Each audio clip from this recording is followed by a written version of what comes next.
Sandra all the time is here with the cold hard truth. She's the ears and the eyes for me and you. Every day, everyone want to hear from Sandra.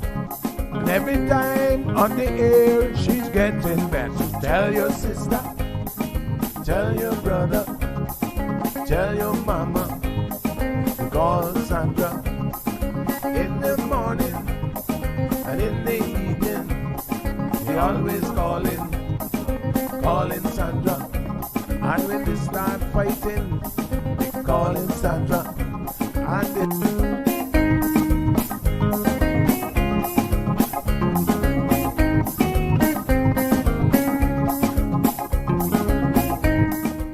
And That's right, folks. Everyone is telling their mama about the cold hard truth. Welcome to another episode with more truth-telling, more problem-solving, and of course, more tea spilling than ever before. Sit back, students, grab your tea and turn up the volume because class is now in session. Call in at 936-2626 because your voice matters. Share your opinion on issues that matter the most to you.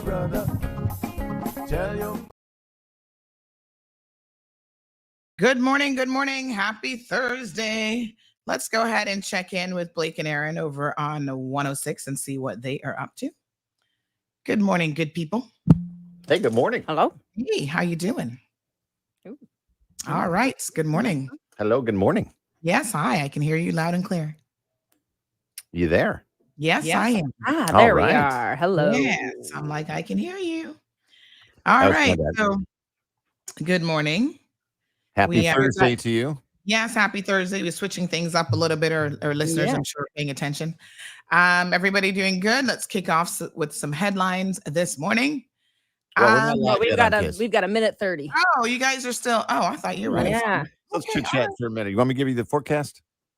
Let me look at the window. Partly cloudy skies today. I was going to say the same. 79.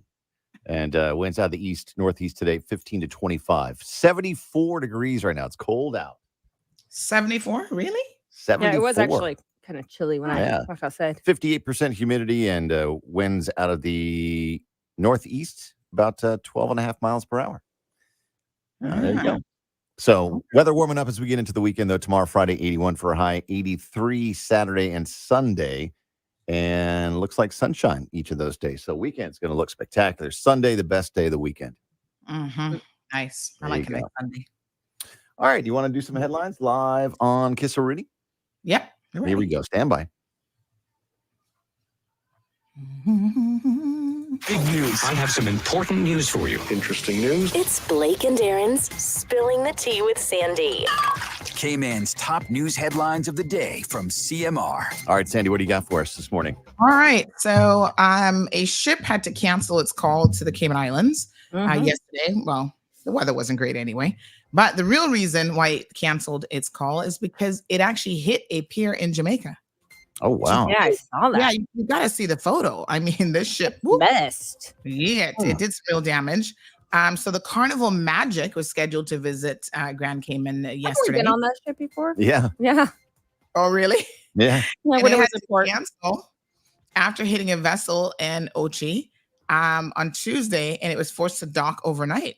So according to the cruise hive, Carnival Magic was forced to temporarily depart the port during its visit on Tuesday as bad weather conditions, obviously, including swells and high winds, caused the vessel to hit the pier. So then this resulted in passengers having to go ashore. They were actually left until the Carnival Magic could safely return. So what a calamity. My worst nightmare on, deciding to take a cruise and then having weather like we had a couple of days ago. Oh, my gosh, that'd be terrible. Mm-hmm. Yeah. All right. So we'll dive into that a little bit later. And speaking of regional news, Jamaicans have lost literally millions of dollars in a Ponzi scheme. So this, again, is coming out of Jamaican news. Nearly 50,000 Jamaicans have lost millions of dollars in the latest Ponzi scheme, which crashed on January the 29th after operating for a little over a year. So, folks, you got to be smart with your money. There's always someone out there looking to separate you and your hard-earned money. So try not to do it. Ponzi! pretty, Bonsai! pretty crazy. Or Ponzi. Yeah, Ponzi. Yeah. Okay. Bonsai! Good news. Good news. Ritz-Carlton, Grand Cayman, has earned a triple, didn't know there was such a thing, 5-star status. Congratulations. Wow, way to go. Excellent. Yeah. Nice. Yeah. So they are the first property in the Caribbean to attain this triple 5-star status. And this award is given by Forbes Travel Guide and has only had 15 winners in the world. This is pretty cool. Yeah. So awesome. congratulations to the Ritz-Carlton. Where's my little applause button? I feel like we need a virtual applause. All right. There you go. Doing a staycation there starting tomorrow. So Nice. we love the Ritz-Carlton, but since they when they did all the renovations a couple of years ago, man, that place is spectacular. Yeah, we got to tour it after the renovations. They did a little kind of open house. It was pretty cool. All right, so congratulations to the Ritz-Carlton, all their staff, Forbes Travel Guides 2024 Star Awardees. Quite an accolade there to put in your little basket. And those are your news headlines this morning. All right. Thank you, Sandy. We'll see you tomorrow for Friday headlines. Have a good one. All right, guys, have a good one. All right, good morning to all of my listeners out there in Bobo Land. How's everybody doing? We got Instagram locked in. Good morning to everybody in Instagram. Who do we have on Instagram? We got Richie, Charlie, HR Kane 22, Tony. Hey, Tony. Who else? I think Tony likes Instagram. If we're live over there, he logs in over there. Some of these names we can't pronounce. We got Sheila, Lasia, looks like Tiling Power Team. Okay. Yes, sir. Unstoppable 1D. Hello, darling. So everybody, we got Miss Vernita over on YouTube, Diamond Princess on Facebook, CC McLaughlin on Facebook, Miss Daisy from the UK, where she says it's 51 degrees. Brrr. Stephen Nicholson also joining us from the UK. Felicia Rankin in the house, Olivia, and tons more people waking up, rolling out of bed, and joining us this beautiful Thursday morning. Let me adjust the camera just a toops. This way. All right, there we go.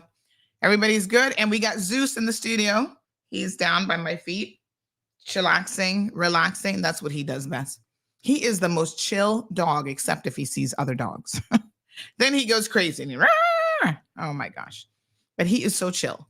Like you pick Zeus up and you're just holding him and petting him and he starts to fall asleep. Like, I'm like, dude, wake up. He just is a lap dog. You know, they talk about lap dogs. That is Zeus, honey child. He loves to get in your lap. And every time I sit in any of the recliners, here comes Zeus. He jumps up on the recliner and he just lies down by my feet. Sometimes he puts his little head in my feet. He's so cute. Oh my gosh. He is just the sweetest little thing. Good morning, Olivia. Waltero in the house. Keisha, good morning. Sonia, morning. How are you guys doing today? So I think a lot of you were listening to the show yesterday and you heard me talking about, dogs. And so I got a, what's this? I got a traffic. What's going on with the traffic today? I got someone who called me yesterday about a dog being abused and distressed. I don't want to go into the details. I really don't. Trust me. I'm not going to, because it's extremely disturbing. The police are dealing with it. I was saying to someone yesterday that a lot of times, there are things that happen that you guys you're not necessarily privy to, because it's a police matter. And I want to take this time to publicly thank every single person, because you guys are really, really amazing, who comes forward and provides me with information. Criminals, you guys come with your receipts, you've got videos, you've got evidence of who these people are and what it is that they're up to. So I do my civic duty and I pass it on to the relevant authorities, and then it's their job to obviously proceed with investigations and arrests and hopefully some incarcerations as well. So I want to thank all the good people in this country who do the right thing every single day. And I know that it's challenging, and I know that a lot of you are afraid to call the police because you don't trust the police. I hear you, and I hear you. And I also know that when I call the police, I can speak to very specific individuals and get the ball rolling in a different kind of way. So I'm not just calling the regular station. So thank you for that, because it's necessary to put some of these people behind bars, which is exactly where they belong. Sometimes I hear something, every time I think to myself, oh my God, I've heard it all. I get a phone call that just floors me. And yesterday, unfortunately, was one of those days. And it gave me an instant headache when I heard the details of how this poor dog is suffering. It actually made me physically sick. So that's why I want to talk about it this morning. I don't even want to think about it. But just know, to the person who called, it has been actioned by me. And I'm also told that the police have done their part, and it has been actioned by them as well. So I'm sure there's now a process that has to be undertaken in terms of investigations, and most importantly, the safety of this animal being the most paramount thing. Folks, if you know of any dogs or cats or anything else that is being abused or molested in any way, it is your duty as a human being, I'm telling you all this now, to please come forward.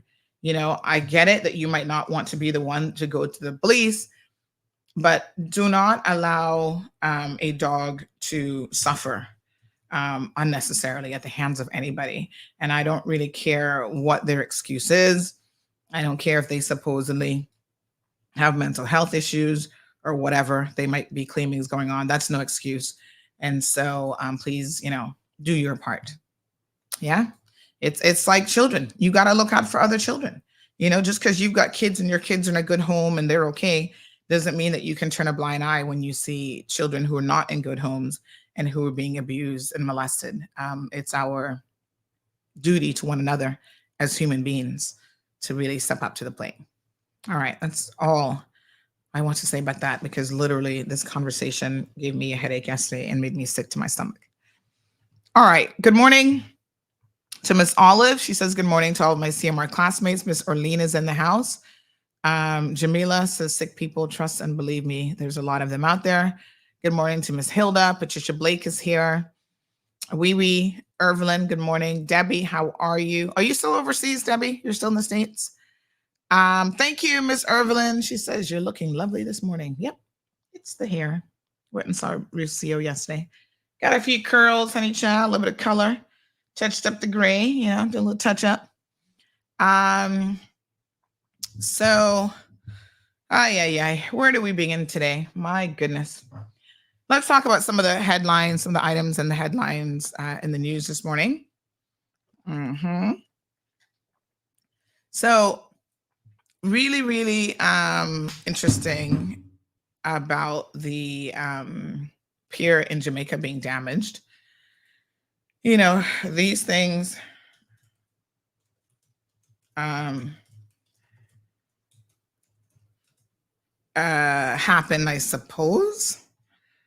And so, my goodness, I don't know how much damage this is, but hopefully they can, I saw the photo, it looks pretty spectacular, in fact, but hopefully they can resolve this quickly and get it fixed. I saw one of the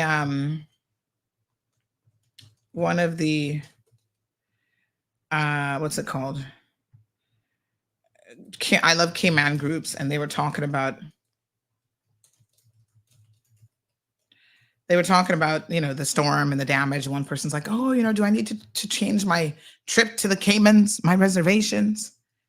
And I thought to myself, these people are coming on vacation, I guess, and that's their only concern. But I noted with interest that another person in the comment section said, oh, yes, I'm also coming this weekend.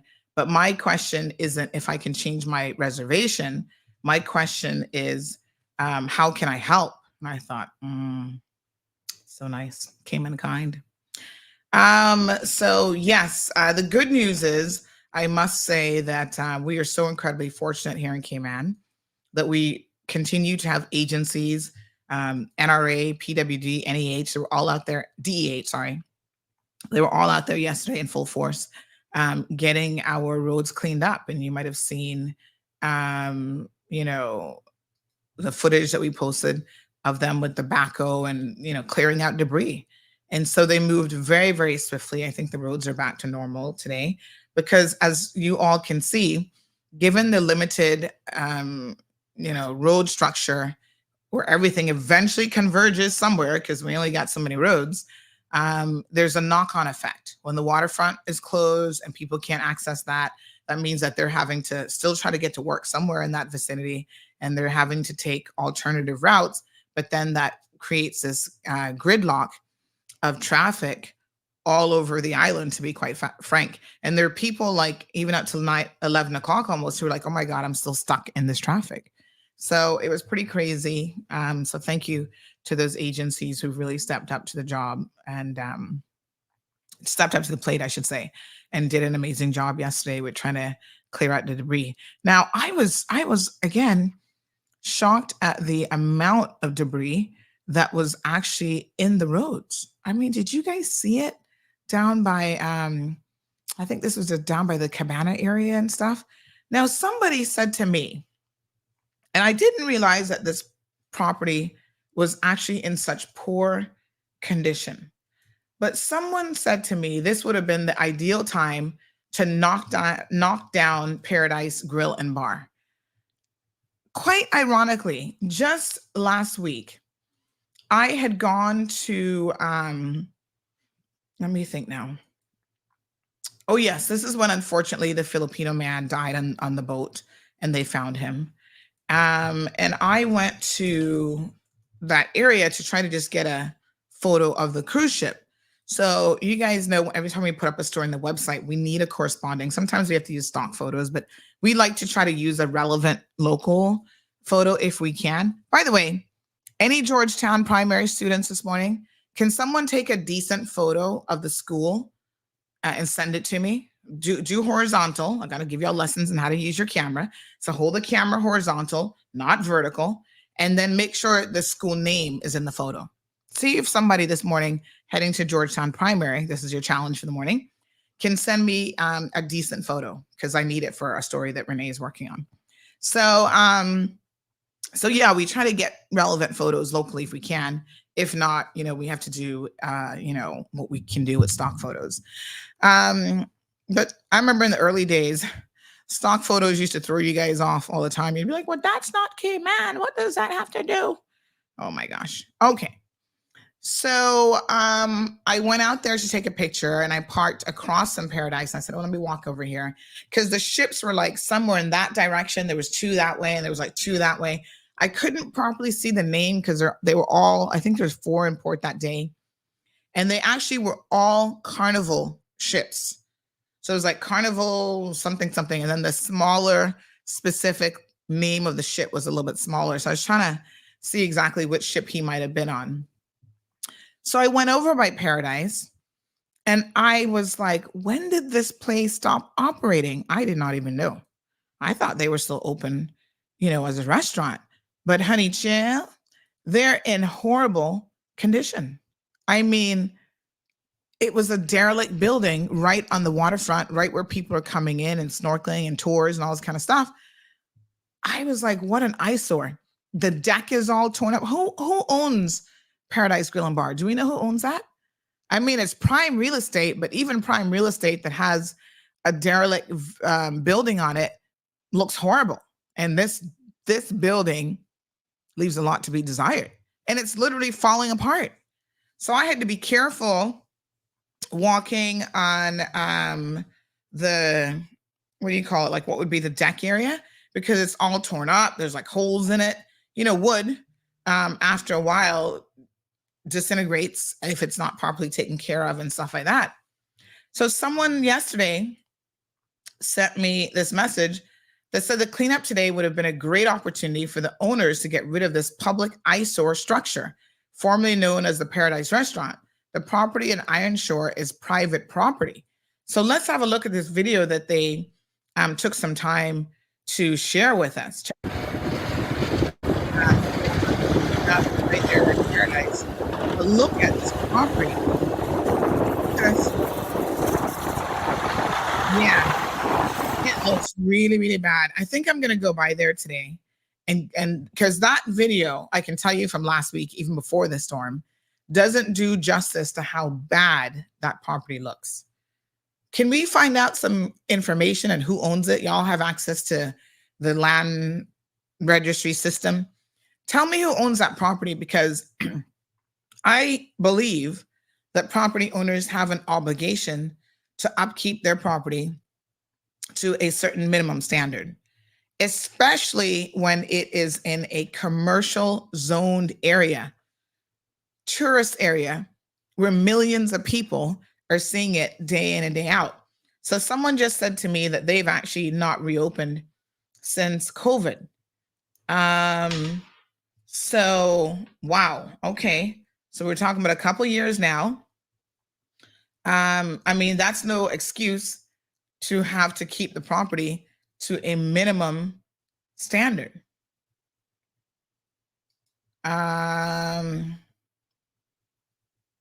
It looks horrible. I mean, come on now. You either knock down the building if you don't want to do anything with it right now, or you have to, if you're not ready to reopen, you have to maintain it to a proper standard. Now, I'm a little bit surprised that no one has said anything about it before. I haven't really paid attention. I'm not really on the waterfront a lot, but I know that you guys are very, very astute, and y'all up in everybody's business, and y'all pay attention to everything. So I don't know how this has gone under radar for so long, but I must say that I was very surprised when I saw the property last week, because I thought, oh my God, there's no longer a restaurant here. And furthermore, this looks horrible. This is a complete eyesore. No word to lie. It is, whoa. The whole thing is a wooden structure, I think. And it looks like it is just falling into the ocean soon. So before it becomes some sort of hazard, DEH, I'm sure there's rats in there. And you know what else was interesting? When I was on the deck, it was obvious that there were people who were abusing the place. There was like garbage all in the deck area, like clothing. I don't know if people are sleeping out there, probably doing drugs at night. I don't know what's going on. But this tends to be what happens when you leave a derelict vehicle or car. You know, people start to use these things to do other things as well. So someone else mentioned to me that, remember on yesterday's show, we called the guy about his vehicle and he said that he would move it. So there's cars that are parked there. I did get a better picture. He hasn't moved it yet, looks like, from the photo I've received this morning. But I did get a better picture of the vehicle. So this is the roundabout there by Georgetown Yacht Club. And so this is publicly owned property. So we did reach out to folks over at the DART organization, because some of you are wondering if perhaps they own this property. So I'm happy to confirm that they do not own this property. It is public property, but they were also happy to reach out to the PLC, Public Lands Commission, in relation to it, since we had brought it up. So hopefully if this man does not move it, we can get some information. I'm going to show you guys this here now. We can get some information on how that vehicle will be moved. And most importantly, this has been an ongoing issue for quite some time. But folks, when you own a vehicle that you have for sale, you can't just park it on government property as your place of selling it. That's just not how this works, right? You can't do that with government property. So those of you who didn't get the memo, I'm having a piece of toast with what's it called, peanut butter this morning, and strawberries. All right. Those of you who did not get the memo, this is your advisement now to please move your vehicles. That's not the place for it. Why Public Works or NRA has not stamped a notice on there to move said vehicles, I do not know. But I can tell you, if your vehicle is there now, we're going to ask them to please move it.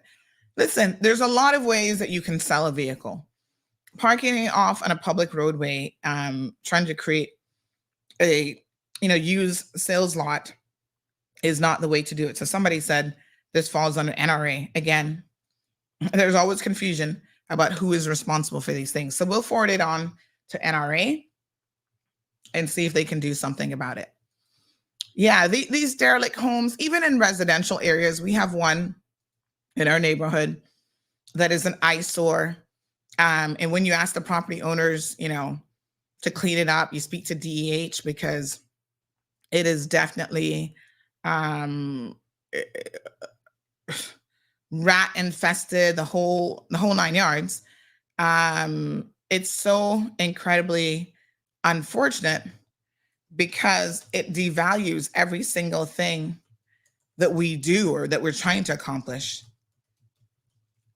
So I can tell you that this is not a good look, right? Everybody else in the neighborhood is trying to keep their place tidy and neat. And there's this one house that the grass is all the way up to almost the rooftop. And God knows what's hiding out in there. Well, the chickens have a field day. They love it.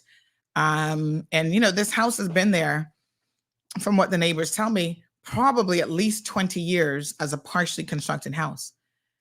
Yeah, you're going to have to go back and knock the whole thing over and start over.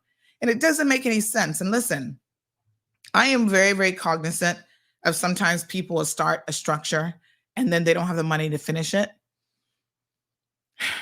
That doesn't mean that you should just leave it there and allow your neighbors and the value of their properties to be impacted by your unkept property. If you can't finish it, the best thing to do is to knock the structure down and just simply keep the area clean. And even if it's just an empty piece of land, just keep it mowed and the weeds and the bushes and all that kind of stuff under control. Because I can tell you that these locations tend to fester a lot of rodents.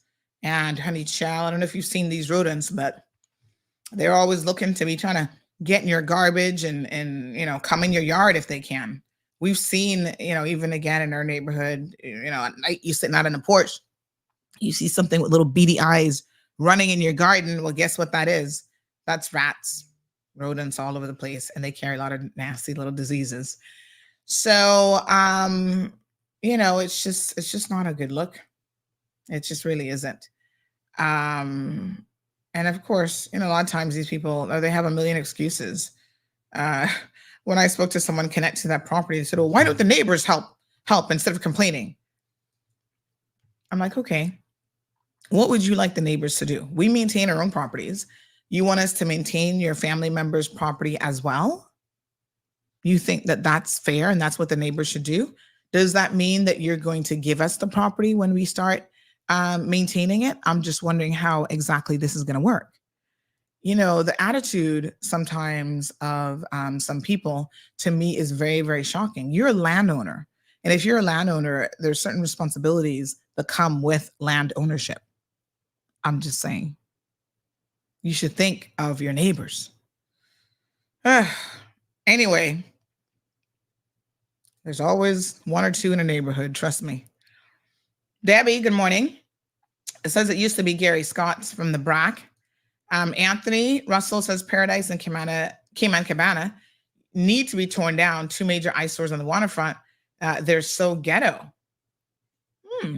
Does Cayman Cabana, I haven't been there in a minute, but does Cayman Cabana look that bad? It's difficult, I think, when these structures, again, right there on the waterfront, are made out of wood, because if you are not properly maintaining those wood structures, because the wood needs to be treated, painted every so often, and I dare say at times also just replaced. Michael says, yep, yes, and Gary sold it to the new owners, never did anything with it, and then COVID came. So who's the new owners? Good morning, Shaka, Zulu. I'm interested to know who these new owners are. Linda, Damaris, and this is the thing too, right? It's all fine and well to to purchase property, and then you don't have the money, you can only purchase it, you don't have the money to do anything else with it. Listen, from one poor person to the next, let me give y'all a little bit of advice, right?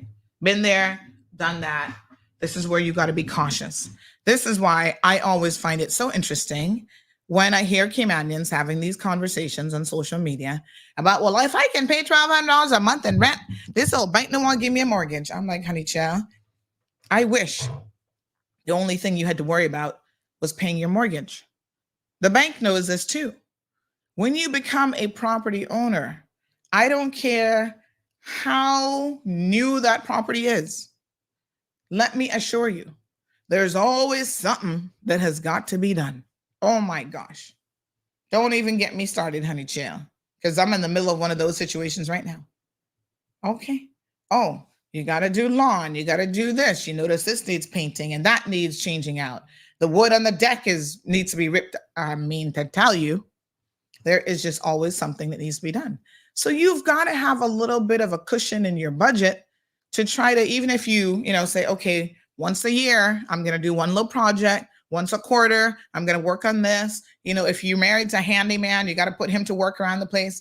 But you've got to be prepared to ensure that you can do these things. Number one, you maintain the value of your property, and you may even be adding value to your property with the proper upkeep. There is nothing in the world worse than seeing derelict houses or houses that don't have a nice little coat of paint on it. And paint can do wonders for property, trust me. Power washing. Just this week, I had to have our place power washed. We have one side of the house which doesn't get the same sunlight, really. It doesn't get as much direct sunlight as the other side. So we always have that, like, I guess it's, what is it? The moldy, slimy stuff that, is on the outside of homes that get wet. And if the dew sits there, what is that called again? Y'all know what I'm talking about. So we always get that like on one side, and it affects the windows, and it's like, oh my God, seriously. Mm-hmm. So I had to call a guy to power wash, the place, and that has to be at least an annual mildew. Thank you. Right. Thank you. Yeah, it's actually the mildew. Thank you, Alejandro. To power wash it. And I must say, this guy did a phenomenal job. So I want to give a shout out to a Caymanian business owner here this morning. Let me give y'all his name, honey chill, because he was professional. He came out and he did a really, really good job. And that's what he came in time. He came when he said he was coming. He got it done. It looks fantastic. So this young man, his name is Matthew Francis, and he owns a company called Super Power Wash and Maintenance. So Matthew, big shout out to you and your company this morning. I'll give you all the link. Support local businesses, folks, locally owned, locally run businesses, once they are professional in doing what they need to do. And this guy knows what he has to do. So when he saw the mildew, he said, don't worry, Miss Sandy, I got the right formula, the right stuff for that. I can take care of that for you. Mm-hmm. And he came and he took care of it. So really appreciate that. And, you can power wash. Some of us have the little brick driveways. He can power wash that. He can do all kind of stuff to really spruce up your place and make it look good. So give him a call. Supreme Power Wash and Maintenance is the Facebook name. It is supremepw.ky@gmail.com. Again, his name is Matthew. Thank you so much, Matthew, for doing an amazing job.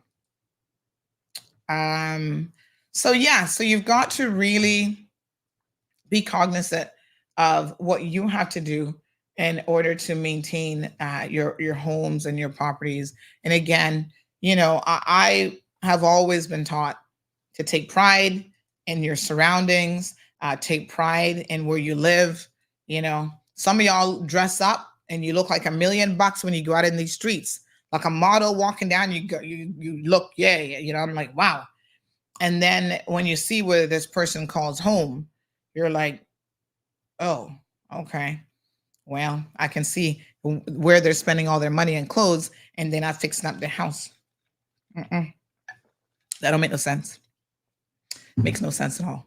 It's better for you to be modest, and your house can be modest too, but just be clean and neat and have it looking kind of halfway decent.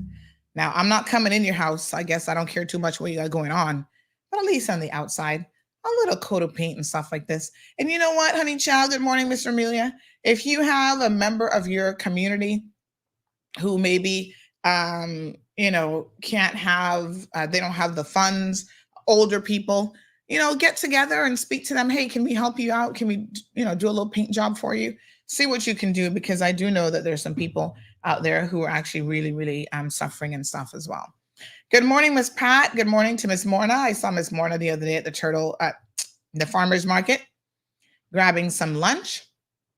Linda says, that's my breakfast this morning too. Really? You're also having a peanut butter sandwich? My goodness. For the longest time, I didn't used to eat peanut butter because when I was a kid, I ate peanut butter and jelly sandwiches too much. And so even to this day, you can't get me to eat a peanut butter and jelly sandwich. I had my fill as a kid, but I will sometimes just eat a little bit of peanut butter on toast. It's like a quick protein, meal if I can't get anything else. Oh, yesterday was rough, honey child. I didn't get anything to eat yesterday until after 4:00. I was on the go and getting stuff done. And then I realized, oh my gosh, I hadn't had breakfast. I hadn't had lunch. And then after 4:00, I was getting like really hungry. And I was going to an event. And when you're going to an event and you're going to have to talk and interact with people, you don't want to eat too much because then you're going to have the itis, wink, wink. You know what itis is, right? Niggeritis. You're going to have that sink in and you're going to be tired and lethargic. So I was like, all right, let me just grab a little something quick.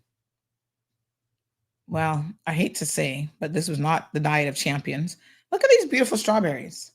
These strawberries look so good. Taste delicious too. I got these over the weekend from Cost You Less, and oh my God, they're delicious. They had them in the big containers. Really nice. All right. So anyway, so I end up calling my husband. I'm like, Marlon, I'm starving. I need some food. Can you just grab me a Patty Max from Tortuga? He was like, a what? I told y'all, I recently discovered these Patty Maxes and it's like an addiction. I'm addicted. So anyway, he went and grabbed me a Patty Max. I said, a Patty Max and a Pepsi. Lord have mercy. Definitely not the diet of champions. Anyway, he showed up with a Patty Max and a Coke. I'm like, what part of Pepsi did you miss? No, they didn't have any. Just drink a Coke is the same thing. I'm like, no, it's not. Anywho, trying to do better today. Strawberries, delicious. Listen, if you enjoy strawberries, I love strawberries. I love fruits. But make sure that you wash strawberries properly. They are one of those fruits that you're more likely to get pesticide poisoning from and other things than anything else because of the way that they are. They're very porous. So if you can, try to get organic strawberries where they haven't used any chemicals on them. And then you got to soak them really good to get all the stuff off of them. So I can share a good soaking recipe for vegetables and fruits later on. Okay. So Alejandro says, if you buy a property, buy a weed whacker and a blow, at least keep it maintained. Debbie says maintaining is more than a mortgage. It can be. Certainly depends on the property, And these are the things about home ownership that you always have to think about, because if you're not careful, when you get into a home, what can happen is the additional expenses that come with the home are the things that are going to trip you up. I remember, this is a true story now. Gather around, class, students. I remember when we were budgeting and we were trying to get ready, for a house, and we're like, okay, we're going to get a mortgage now for a house. We had her daughter. We wanted to expand a little bit. Well, we were going to expand before she was born, and then we put it on hold because you guys know she was a preemie. We weren't really quite sure what was going on there. So my husband is a very prudent man. He said we need to wait to see what's going on with her because, of course, if we have medical expenses, maybe there's something wrong with her. This was during Zika. Whew. If we have medical expenses or whatever, let's just wait before we commit to anything. So, all right, we got through that hurdle. Everything was fine. So when she was probably about 6 months old, we're like, okay, let's start looking again. So we were looking at some properties and, we looked at a couple that were fixer-uppers. We looked at some the bank had taken from other people. Sometimes you get a good deal there. But what I find with those properties now is once the bank has intervened and they have taken a property, but the person is still in there, they don't tend to take care of it because they no longer care. They're just like, whatever. So that's a problem because you go in there and you got all kind of work that you have to do. And also, I do kind of feel bad, although this is business, that this poor person is going to lose their house and I'm the one who's going to be moving into it. But like I said, on the other hand, it's business. I can tell you that if that was a foreign investor, they wouldn't give two cahoots who lived in it before them. They're like, oh, this is a good deal. So I'm going to, grab up this house. But when you have to live there as a family, I don't know. There's something to be said about just bad vibes, like a house that's already been, if you don't know it, then I guess it doesn't really matter to you. But when you do know it and you're going to be the one taking it in a foreclosure, I don't know. Feels a little bit, yeah. So anyway, we were looking at different homes and we saw this house. And I was like, hey, yeah, that looks nice. Good size, whatever. All the walls are concrete, so like no sheetrock. Good build. But there's a lot of things that I was looking at. I was like, oh, well, yeah, this needs to be done. That needs to be done. And I remember my husband saying to me, him and Kevin were like, oh, girl, those are things that we can fix. Don't worry about it. We can fix that. And I hate a project. I hate a house project. I don't think I would ever build a house for that same reason. Cause I don't like, it gets under my skin to have to chase up workers and get sick. I was like, no, I don't want that kind of project. So anyway, they convinced me. And then I went and spoke to the guy, our loan manager at CNB, and he said, he looked at the house and he's sitting there, Andrew. Big shout out to Andrew Williams this morning over at Cayman National Bank. That's my man over there. So he gets out his little calculator and ching, ching, ching, ching, ching, ching, ching, ching, ching, ching, ching. And he said, I got to tell you the truth. What you would be getting this house for, you probably couldn't build the house for this anymore. This is a good value. It's a brand new house. Nobody else has ever lived in it. I would say go ahead and try your luck here and make an offer and then see where you go. And I was like, I said, okay, all right. And then we had a financial decision to make. This is the point of the story, right? So we had a financial decision to make, and the financial decision was hold on to our apartment, which would be like investment property, and get this new house. So now you got two mortgages that you're going to have to be thinking about. And at the time, I was like, nah, let's get rid of it. My husband didn't agree. He's like, no, let's keep it. And I said, listen, again, not just think about the mortgage. You got to now become a landlord, which y'all know. And you got to upkeep the property and you got to budget for maintenance things. And that's an older property. Plus it's a strata. Having lived in a strata, I can tell you that if I don't ever have to live in a strata environment ever again, I would be too happy. Like I'm good not living with people and you have to deal with stratas because it only takes one interesting person on your strata to make everybody's life like miserable. Trust me. So anyway, we decided to sell it. And I said, not only that, but when we get into the new house, as with all new properties, there are going to be projects. There are going to be things that you want to do. And you need a little bit of cash flow, a little bit extra cushion in your life to make that happen. Sure enough, we sold it. We had I had been there and I had good equity in my property. So when we finally then, got into the house and everything, like I said, always a project. I pulled out every single fan that was in here because when the developer got to the end of the project, you can see that he was trying to go cheap, honey child. He had spent more money in this house than he ever anticipated because he wasn't even from Cayman. He's married to Cayman, but he's from Atlanta. So he was trying to do one of these flips where he's going to take a house and flip it. I later found out that he got the house in a foreclosure. It was just like the foundation, I guess, and he finished it and whatever. This Caymanian woman had lost the house through credit union. So he took it and built this beautiful house, changed some of the plans and, whatever. But so many things needed to be done. The back porch wasn't screened in, so I had to screen that in, and you got to take your time because you run into financial problems. Like if I came in this house and did everything immediately that I wanted to do, I can tell you that I would not have been able to afford it. So there's no shame in taking your time, prioritizing what's important. I can tell you, I got my little red book over there with, our current project. And every month I'm like, okay, these are the things that I want to try to budget for. Because in my head, I want everything and I want it now. You can't do it that way because you get yourself into financial problems.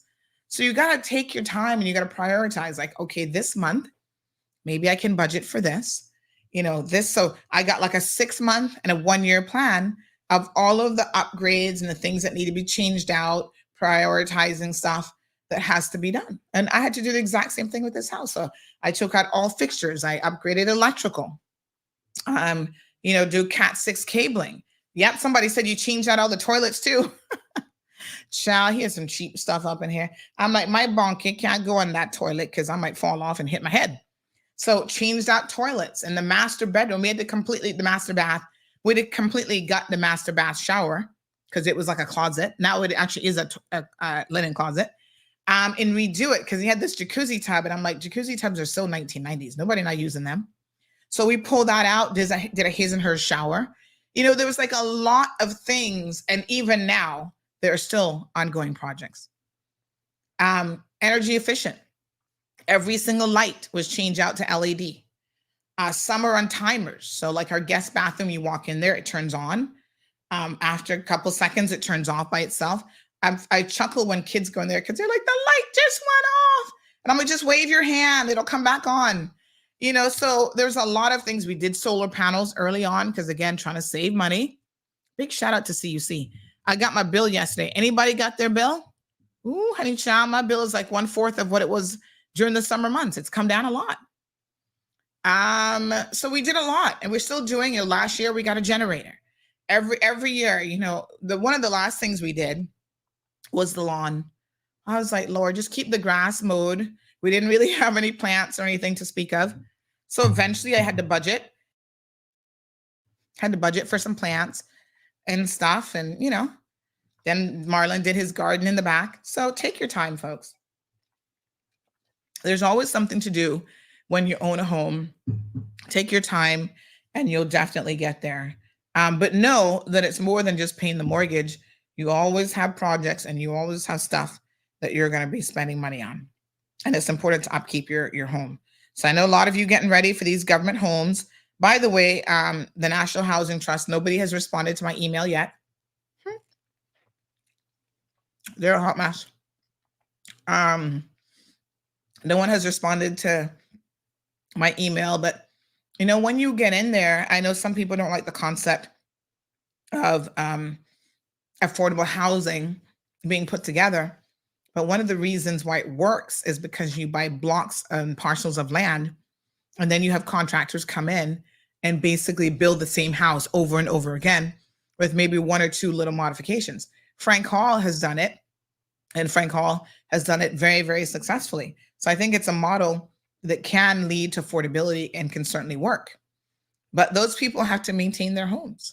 If you get people in there who are not maintaining their homes and in 4 or 5 years, that neighborhood is all run down. It's such a shame to see those areas. Good morning, Miss Barbara. Miss Barbara says, good morning, everyone. In my opinion, taking on a strata is like creating tax in a tax-free country. Yeah, it's a mess, honey child. Ooh, Miss Darlene says, I'm happy to see the reduction in my CUC bill. Another lady said, morning, Sandy. I got my CUC bill and it's $134.56. Now, mine not that low, but wow. Good morning, Miss Darlene. Morning. Well, it's snowing. I'm sitting here by my window. Oh, you got snow today? Snow, fresh. Oh, it's beautiful. Oh my God. Snow. We should get a lot of snow from Nice. from 9 o'clock this morning till 5. It's predict, so we should have a lot of nice cushy stuff out there. Those kids are happy.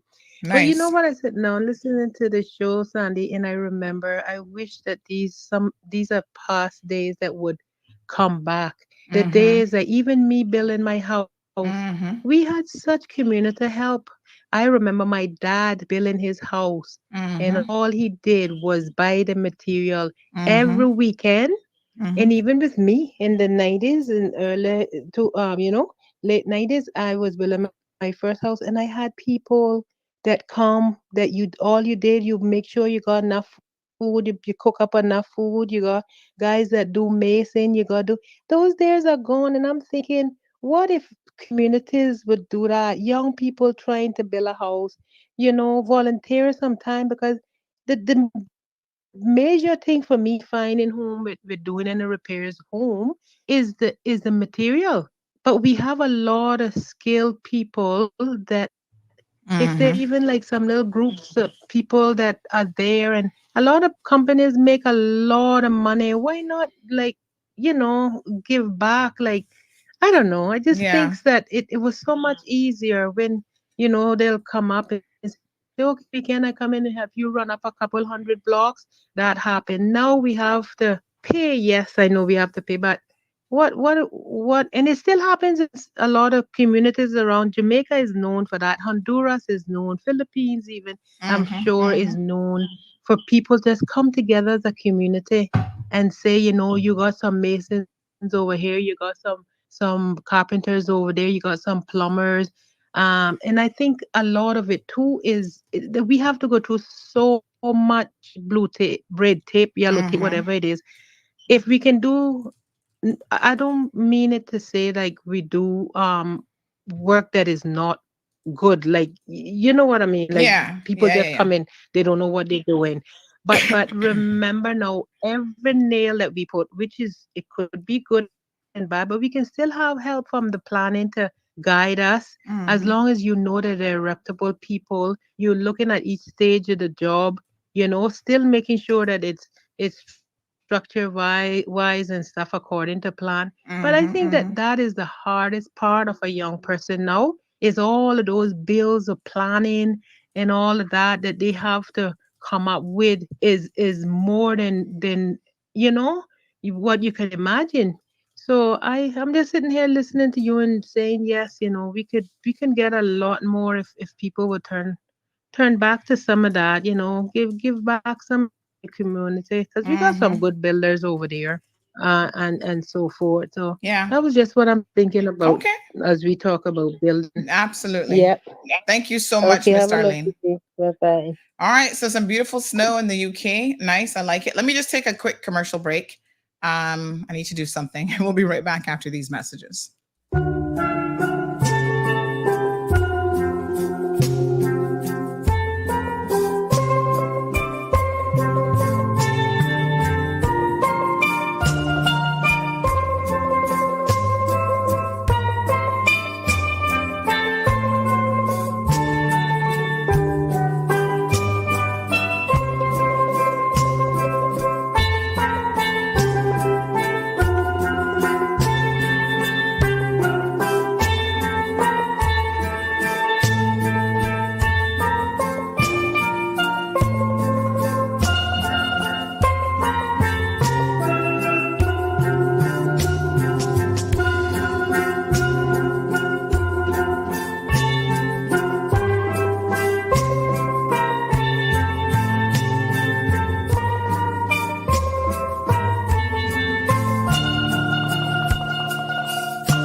right, folks. Woo, honey child. Y'all must have been like, where's Sandy gone?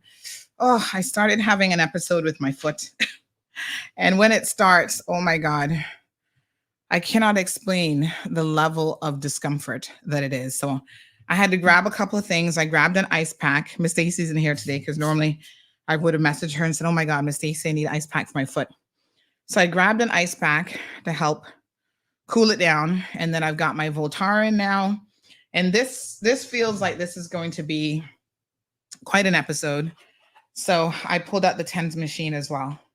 Because, yeah, I can feel what's coming. I mean, I can feel what's here. And also by extension, what's coming. So the ball of the foot. Oh, my God. I went to Dr. Anthony the other day, and he's like, I'm thinking it's kind of nerve pain. Like, I just keep going and getting no real answers. Because I think it can be a number of different things. But, basically, folks, it's something that I'm having to live with. And I can tell you that any kind of chronic pain that you have to live with, it's not nice. Not nice. And it just literally, I'm standing here, minding my own business, doing my show. And it's like within seconds, I can feel it starting. So as Miss Darlene was speaking, I could feel it coming on. And that's why, if she noticed, I was a little bit abrupt towards the end of talking to her there. So now this will last, folks. It's starting now. I'm just watching the time. This will literally last anywhere from, depending on how severe it is, from 5, 10, 15 minutes. Sometimes it goes way beyond that. And so I've got to do things very, very quickly to get it under control. And I've definitely noticed that it's associated with, like, when I wear closed-toed shoes and I haven't worn them in a while, they're constricting the feet. Things like that will definitely set it off. So cold is supposed to help, icing it. What I probably should have done last night, because I wore these particular shoes when I got home, but I was so tired. I probably should have iced it then. Didn't think about it. No, Miss Stacy didn't. Oh, Miss Stacy didn't get a day off, honey child. She's working, just not here. Morning, Miss Stacy.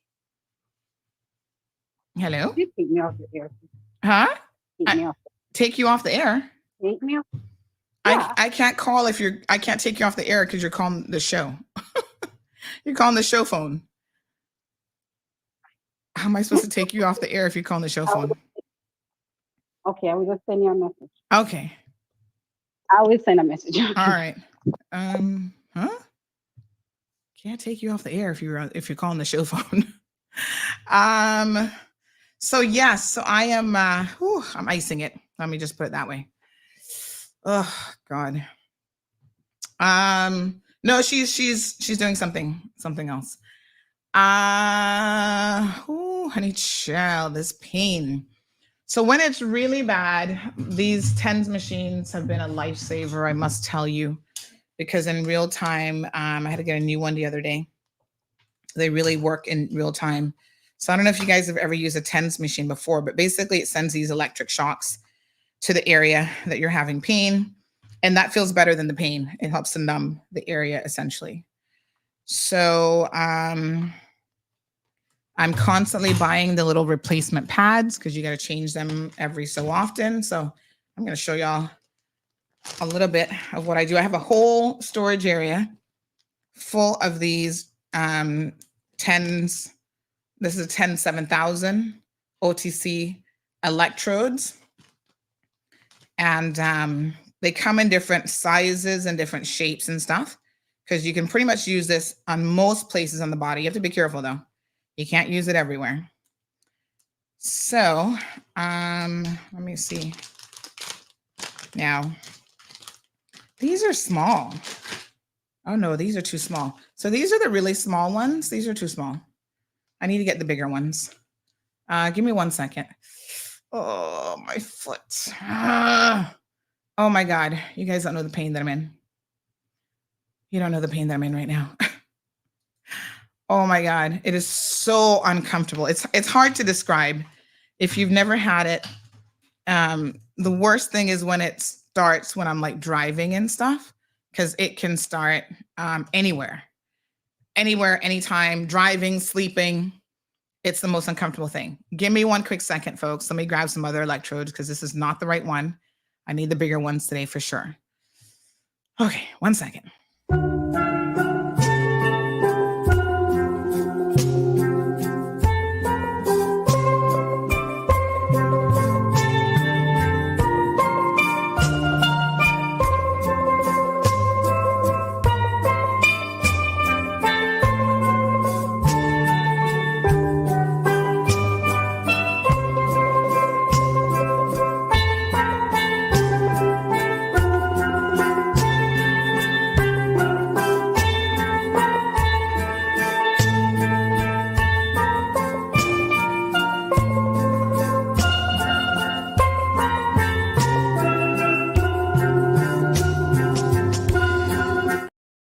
All right, folks.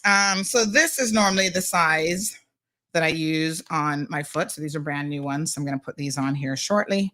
And I'm going to crank up the volume on my little TENS machine. Again, if you suffer from chronic pain, folks, I sympathize with you. And you know exactly what I'm talking about here. Oh, my God. So, yeah.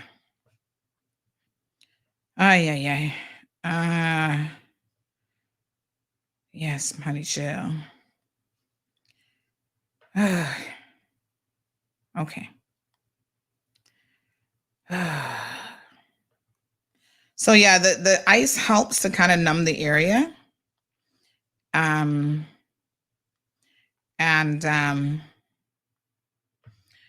know, I've got my Voltaren rub. That'll help and stuff as well. I think the Voltaren rub, I almost should use it daily, but when it's not hurting, you kind of do forget about it until it starts. And then you're like, oh my God, seriously. Seriously, people? Seriously. All right, so we plug these electrodes in here.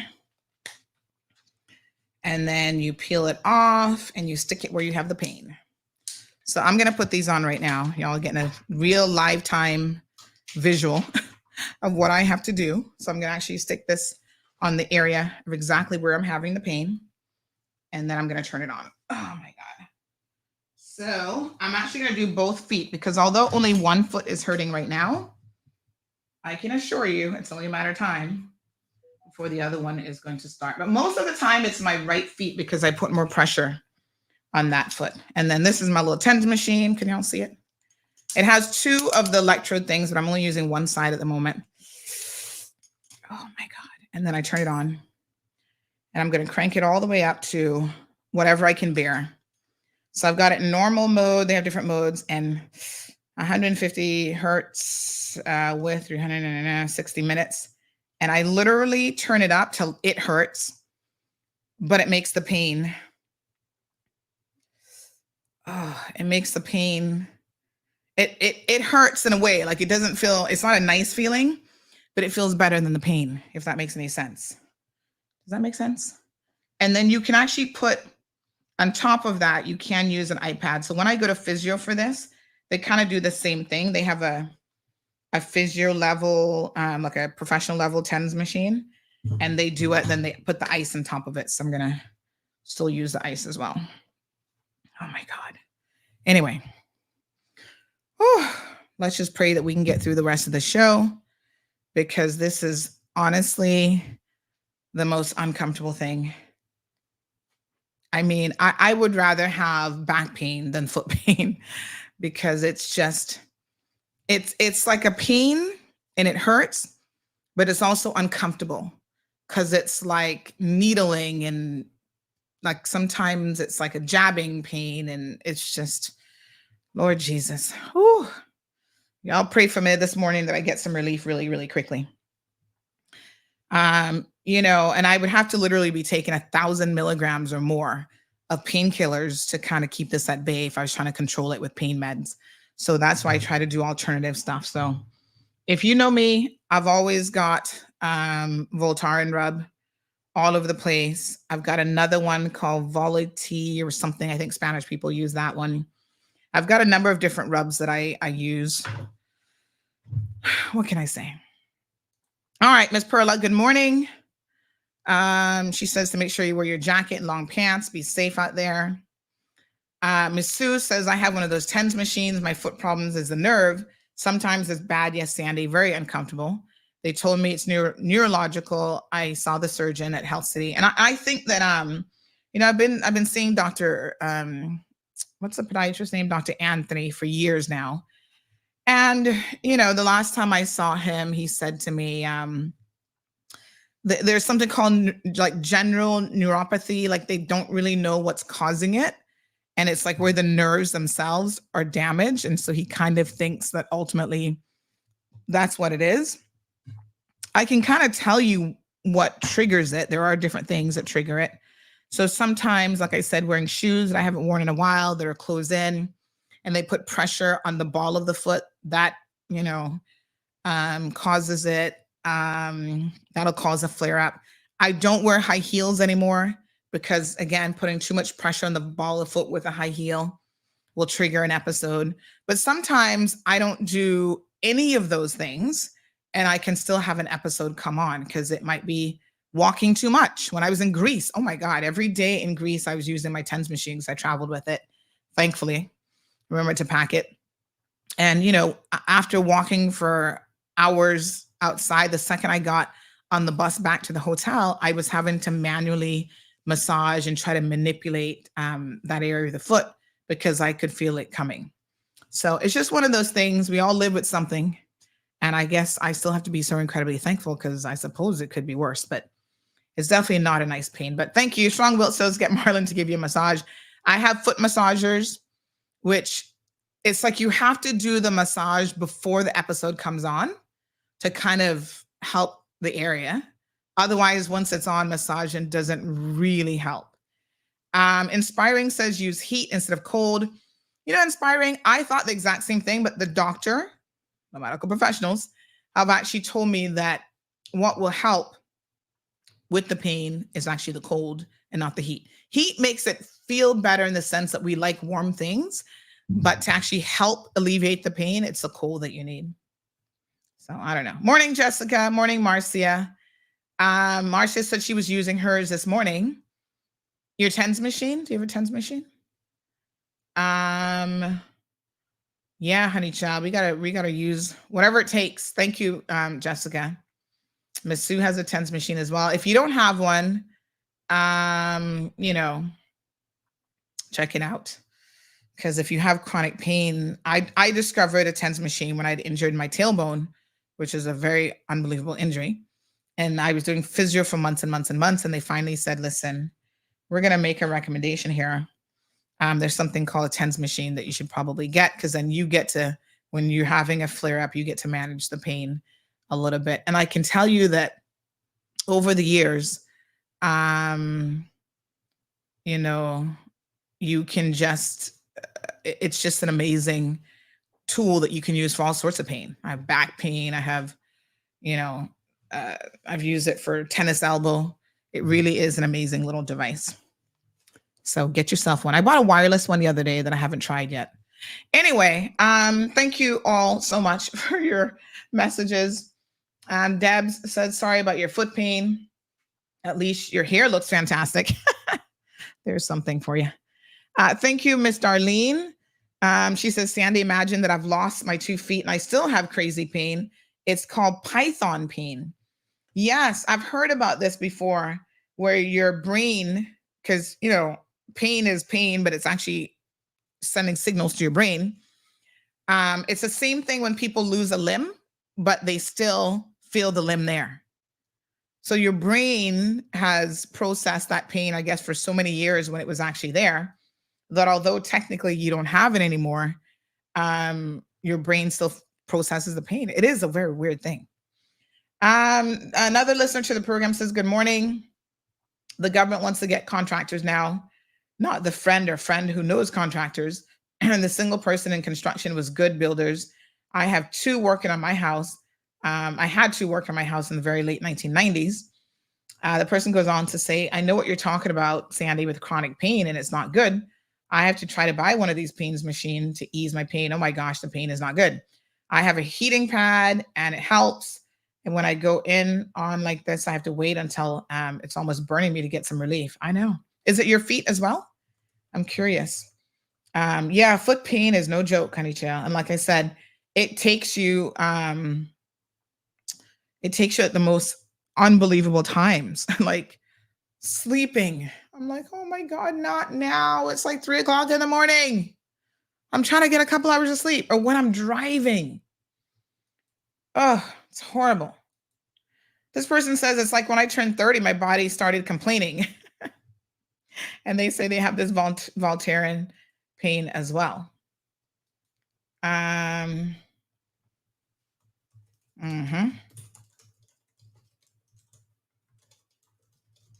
All right, let's carry on.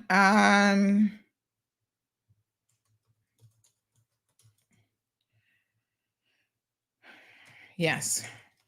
Okay. And honey, let me tell you something. When you are in pain, your brain just doesn't even work the same way. I'm going to crank it up just a little bit more.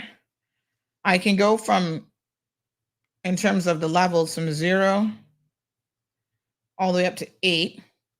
And right now I'm at a 4.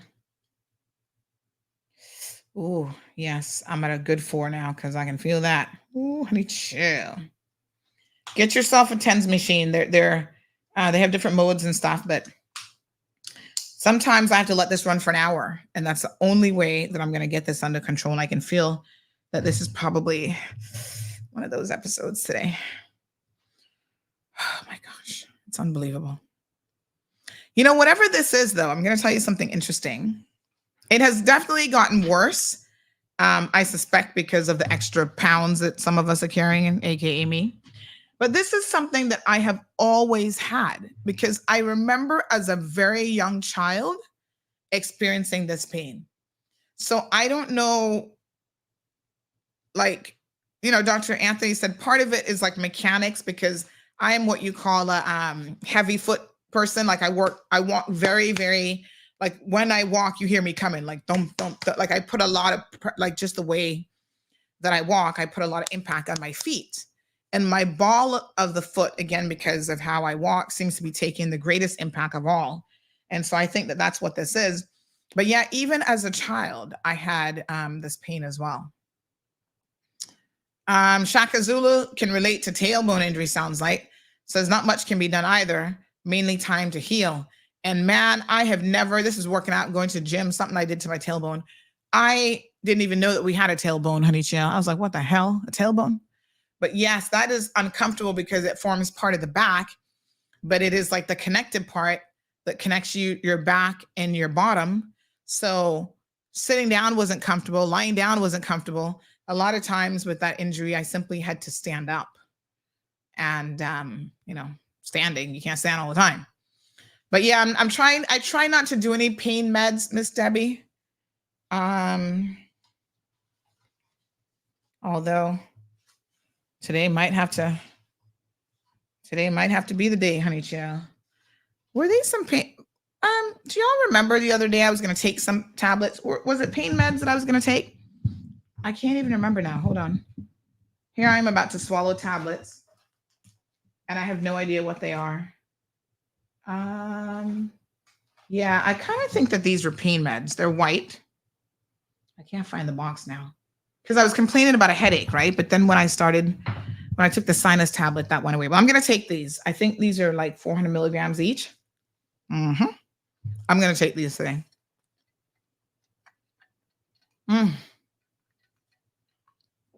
Because,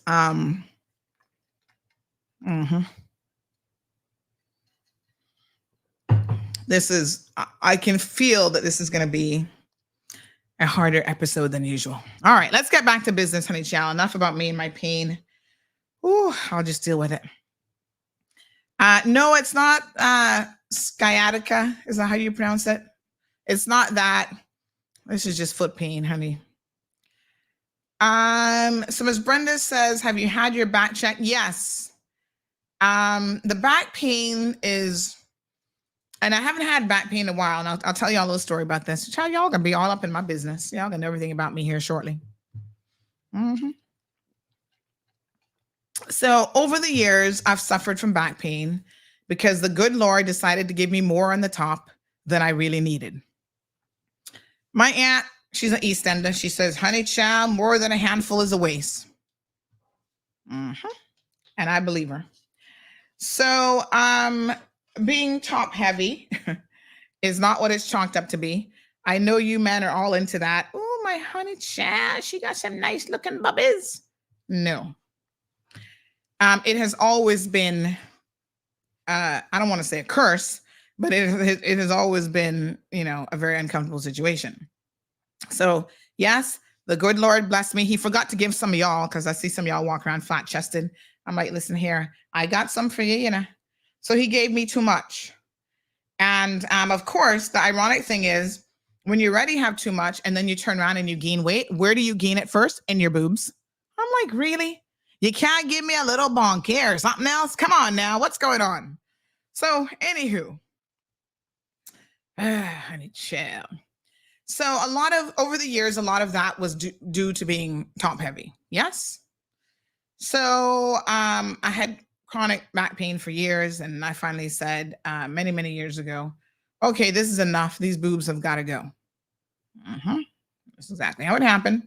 I was tired of the back pains. It impacted my quality of life. Like there were things that I wanted to do, even in terms of exercising, that I was limited because, these boobs all the way, yum, yum, yum, yum, yum. So anywho, somebody says, but Sandy, you have bonke. Now you see it because the boobs are smaller. Before they were in your face. You were like, oh girl, all you got are breastises. So anywho, I went and had them reduced. I had a breast reduction. Yes. And oh, praise the Lord. So they're still more than a handful. I can assure you of that.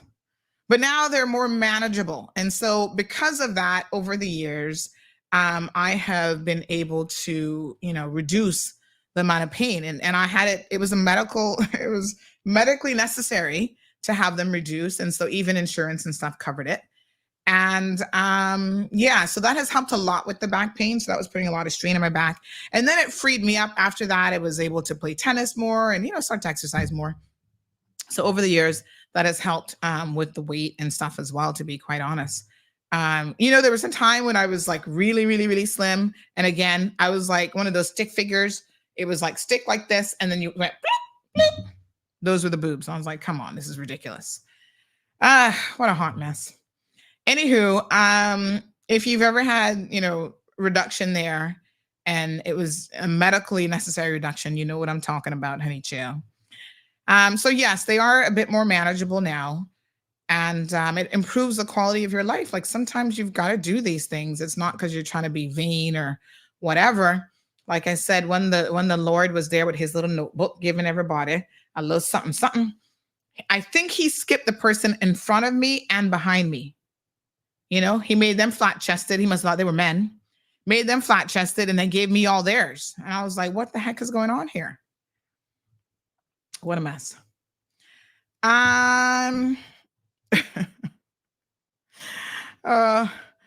Alejandro says he used the word bubbles ever since he had a little daughter, but teach her the proper words for things and everything. Yeah.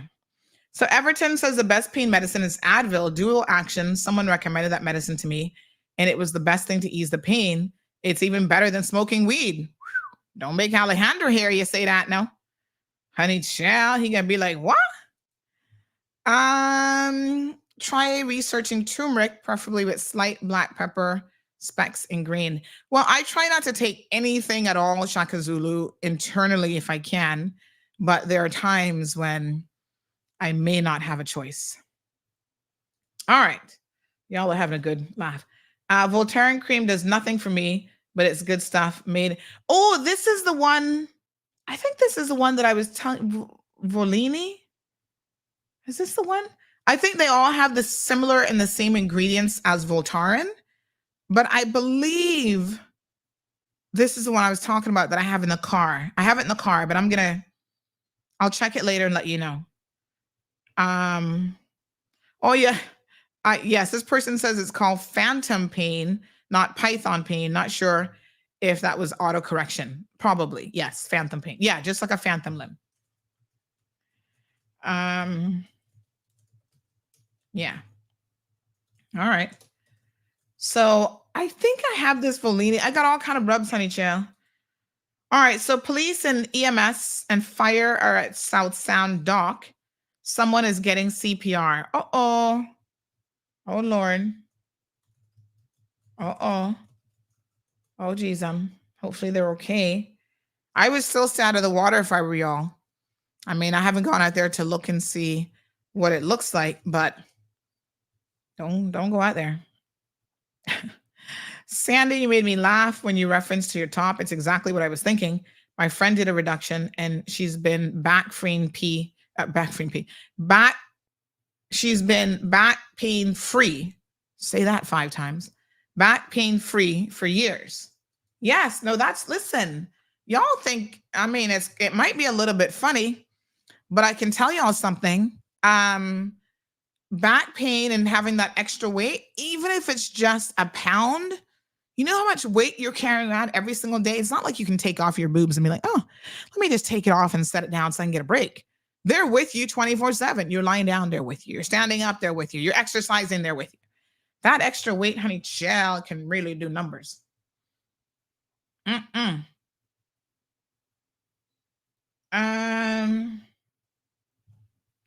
So someone is asking, had you heard a story on the other where someone, okay, that's the same story with Penny. They're asking about the Penny story. I think they're just hearing it.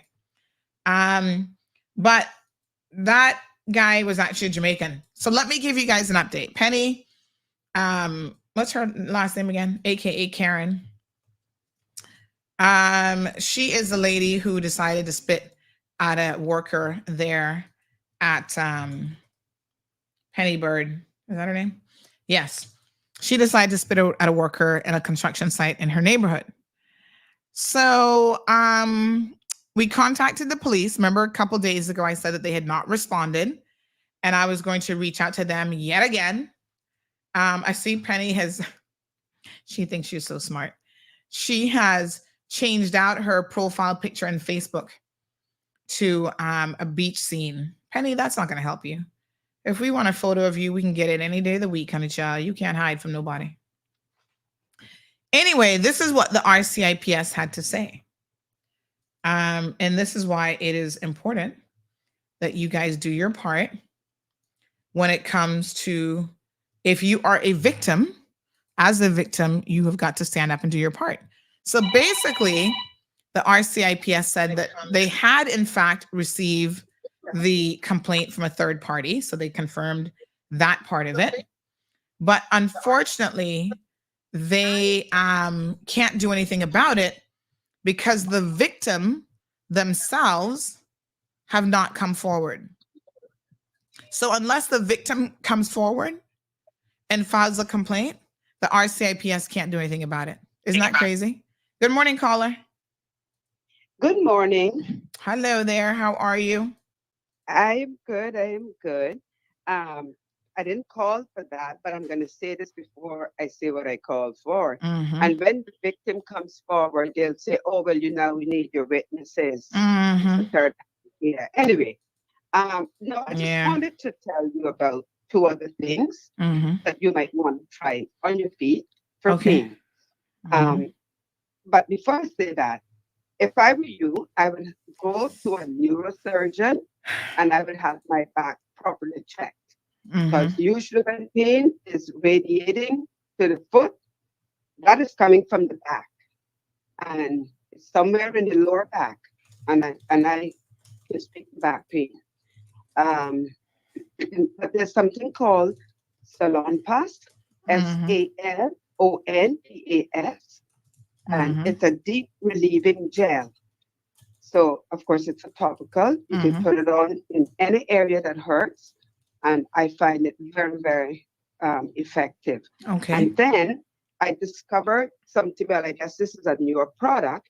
I found something made by Aleve. And this comes in a spray as well as a gel. And the gel comes with the little roller balls.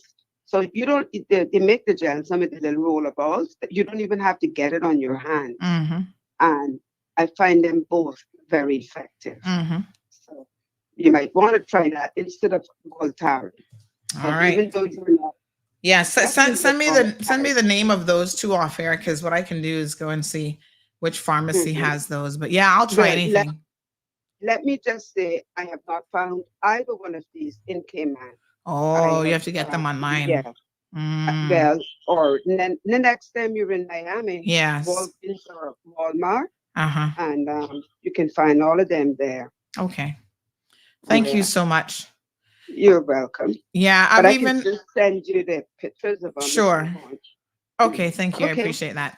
Yeah, I've even sometimes I go online on Amazon and I read the reviews for different types of like there's some specific to people who have nerve pain. It's like a numbing cream and stuff like that. I will try anything. I even Alejandro, you'll be happy to hear this. I do go to a pain management specialist in relation to my feet. So sometimes I go to physiotherapy and I do shockwave therapy. I do all sorts of stuff, acupuncture, like everything. And so she had done a custom rub for me. So I actually went to a specialist podiatrist in Miami. They basically told me the same thing that Dr. Anthony was saying. Some shoes will help and, whatever. So she gave me a prescription for the States, but of course, to get it filled there. And it's one of those drugs. This is where, those doctors are in cahoots with these companies, right? It's one of those drugs that was hard to find. It was a rub. And so when I went to some of the pharmacies, they're like, oh, we don't even stock this. You got to go to like this other pharmacy. And I'm like, really? Come to find out, the rub, little thing of it, $2,000. Listen to me. I didn't say $200, $2,000 for some rub by some company. I can't remember what the heck it is now. So when I went to the pain management specialist here, I showed her the prescription. She looked it up. They got their little database of drugs. And she looked it up and she said, oh, we can have this custom made for you. So y'all may not know, but we actually have what would they be called? Dispensary, I guess. Not just a dispensary, but there is a lab at Doctor's Hospital. I think they're the only ones on Island that have this lab where they can custom make topical solutions and stuff. So she said, I'm going to write up the prescription, ask them to put all this stuff and, how much of this, how much of that. And she said, compounding pharmacy. Thank you, Miss Amy. You guys are so smart. And yeah, so they're going to make this compound. And she said, I'm going to ask them to put, if you don't mind, some, what's your ganja extract called again? Some, oh,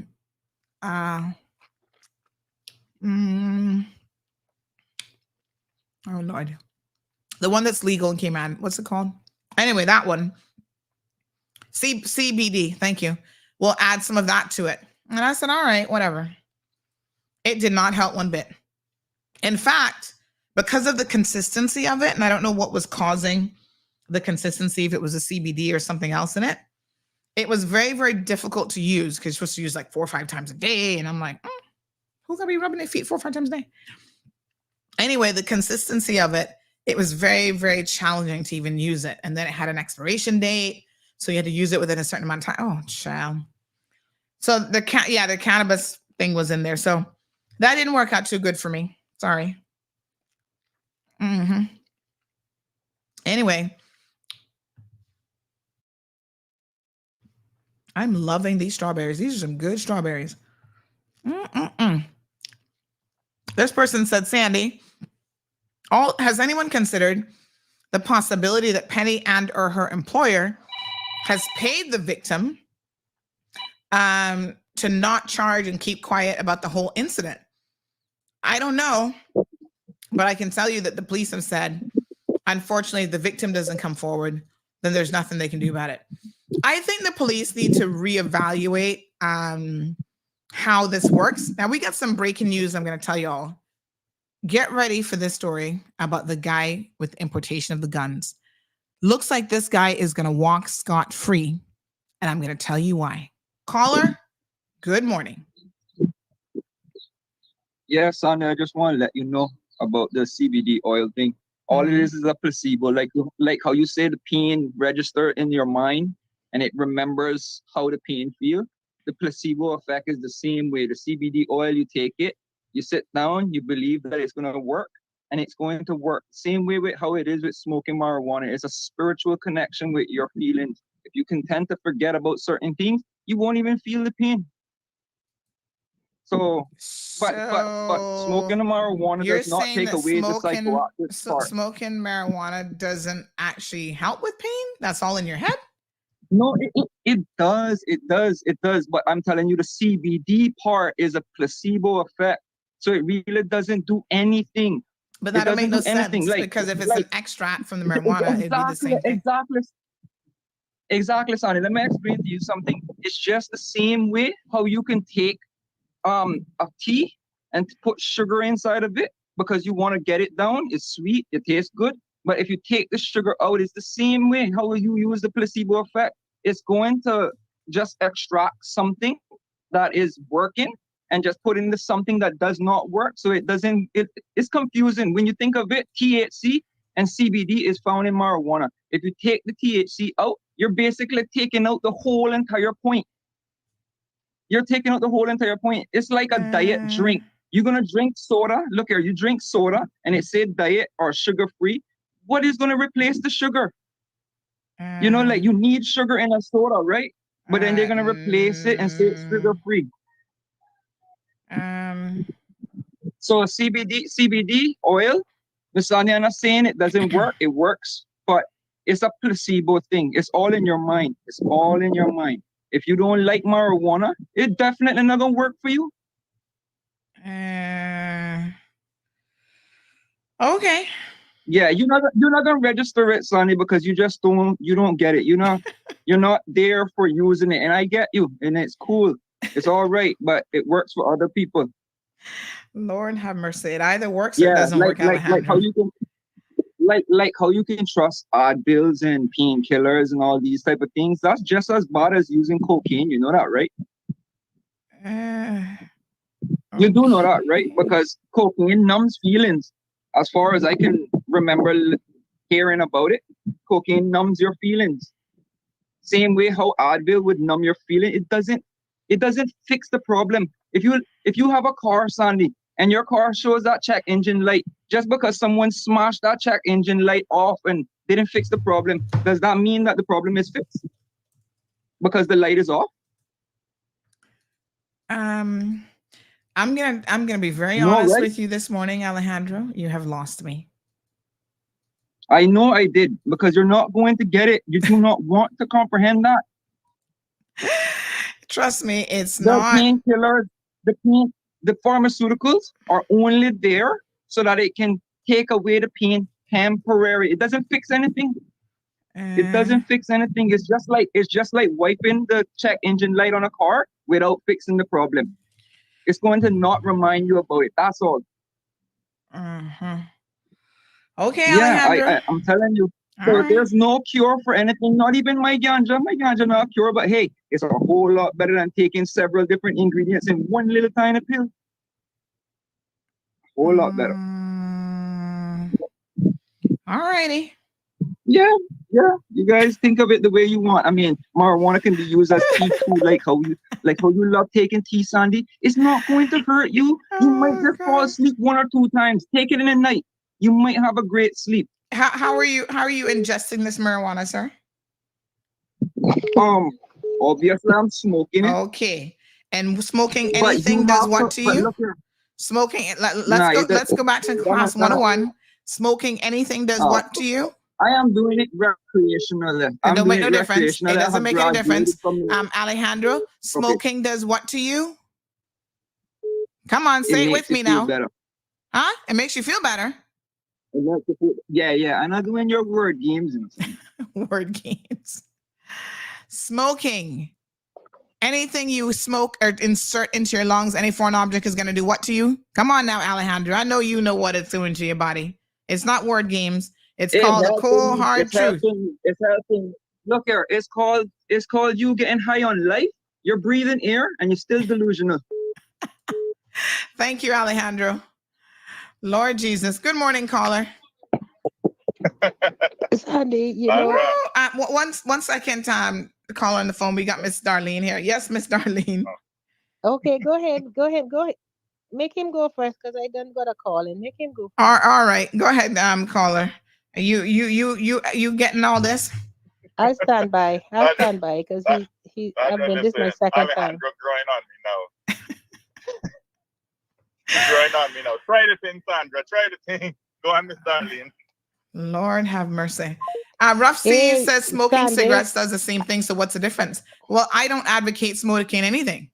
There's nothing that you can smoke that would be healthy for you, Rough Seas. So yes, just like vaping isn't healthy for you either. Lord Jesus. Yes, ma'am. Well, sometimes Sunday, I know I love Alejandro.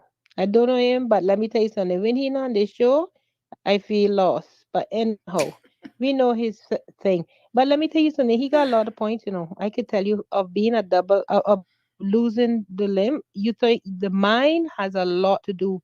When I first lost. There's no doubt that the mind is a very powerful instrument. Yes, and I'll tell you why. I used to this is 12 years now, and I still have severe pain. I have to take some strong medication, so most every day actually to try to help these pains. And the medication that I was prescribed here is to do with the mental part of it as well. So what the therapy that I was told to do when I lost the first leg was to lie on a bed with a mirror opposite side of the leg that was still on. So what I was supposed to do was to work with your mind, work with my mind and tell my mind that that leg was there, because remember the reflection. And at that time, that was one of the things that were fixing my pain, to be honest with you. And they teach you how to, and I'm sure you probably went through these things with having chronic pain, like you said, teach you how to condition it, how to manage it with thinking. So I kind of think like, because when you're smoking weed, you go into a type of meditation. So well, that it is definitely meditation mind could altering. actually That's for be. sure. No, I mean, I can see where it's mind altering, and it's not always mind altering in a good way. But listen to me. There's no doubt. Yeah, I mean, well, there's that's what I'm tons. saying, There's tons of research that has proven that the mind is very, very powerful, and that's why placebo drugs. That's why there's something called the placebo effect, right? Having said that, I mean, what can you control with your mind? There are people who can lower their blood pressure. That's why meditation is important. There's lots of things that you can do. That doesn't mean that you have to ingest anything foreign into your body. You can try to, do certain things with your mind. But let's be honest that the body is also a physical body, and pain is also very, very real. So most of us, real, and I don't want people to ever dismiss, like when people talk about they have chronic pain, there's chronic pain disorders and stuff that, people suffer from. I don't want us to ever minimize those things saying, oh, well, just don't think about it. Just wish it away. Positive thinking will make your pain go away, because we also know that that's not the case. There are times that you do need the help of modern medicine. Just like you would not go into a surgery and be like, oh, I can just be in the zone and meditate while you cut me open. You're going to be in extreme pain. No, it's right? not. It's not, but it all works together. Believe me, it all works together. Like I just say, I have to take some good medication, at time to work with it. But again, that medication that we are getting sometimes from the doctors is maybe even worse than what the best medicine that Alejandro will recommend. Well, I'm gonna go with what Live has to say. Here, Live says nothing should enter our body via smoke, and that's the bottom line. I don't, if you want to do medicinal things, drinking teas or whatever, but anytime you smoke something, you can't talk to me about the health benefits of smoking anything. I don't care what it is. It could be a piece of paper. The mere fact of smoking it means that you are creating carcinogens. Even smoked meat. I know y'all love your jerk chicken and your jerk this and whatever. There is a direct correlation to smoking anything, even meat. That's carcinogens. That black stuff that you see on there, that soot, that gets into your lungs, that gets into your body. Carbon. That is unhealthy. It will kill you. Simple as that. Thank you, Miss Darlene. Yeah, that's why those countries like Japan and them have the highest rate of that kind of thing because of the carbon. All of it is what I And read listen, as you know, well. a lot of people here in the Caribbean, I mean, I always feel sorry for people who work at the jerk stand because I wonder if they themselves recognize how much smoke they are inhaling on a regular basis. And that is not healthy for you. I mean, you know, we all like a little jerk chicken here and there, but I can tell you that when you sit there day in and day out and you're digesting that stuff, that ain't good for your lungs. Yeah, but I just want to put in a too because you know he Alejandro, my little buddy there, he does study that. So you know we kind of like to each his own. He's okay with what he does. So it doesn't mean we have to do it, but we have to love him. We have to love Alejandro.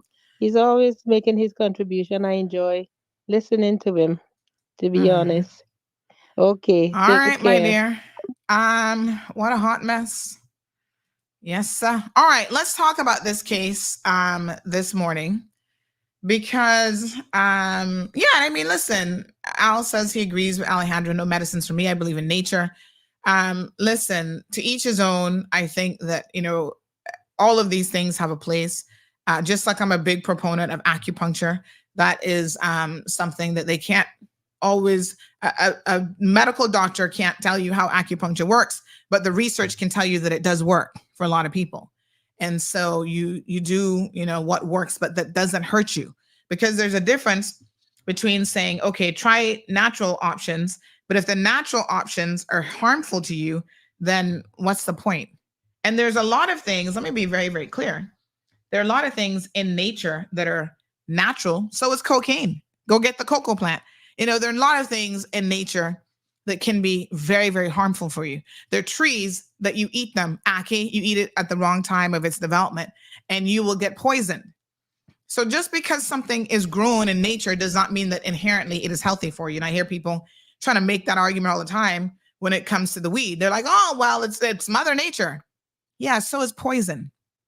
You know, there are plants that grow in Mother Nature, berries and all kind of stuff, mushrooms, that if you eat them, they will kill you. So just because Mother Nature is out there growing it, don't mean that you should be ingesting it. So the question you have to ask yourself is, whatever you're taking in, is it harming or is it healing you? If you are smoking it, it's harming you, and that will eventually kill you. Okay?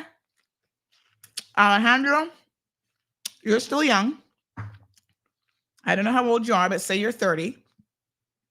Come and talk to me in the next 15 or 20 years, and we're going to talk about your health after you've been smoking weed for all these years, particularly your lung health.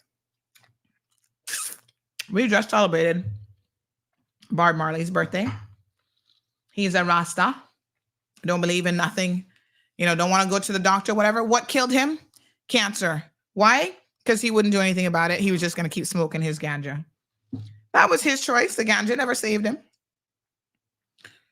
You know, you have a choice, obviously.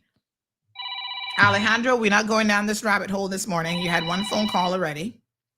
Just leave the conversation there, because I do want to get on to what is going to be a shocking development in this case for you guys. All right. Remember the guy with the gun importation? The Canadian Russian guy? This man is about to walk. And what I want to say about this is there is something to be said. Let me pull up his name again. There's something to be said for having legal counsel. So this is the Russian citizen and Canadian citizen, dual citizen, Anton Perigin. Because there is... Yes? Hello?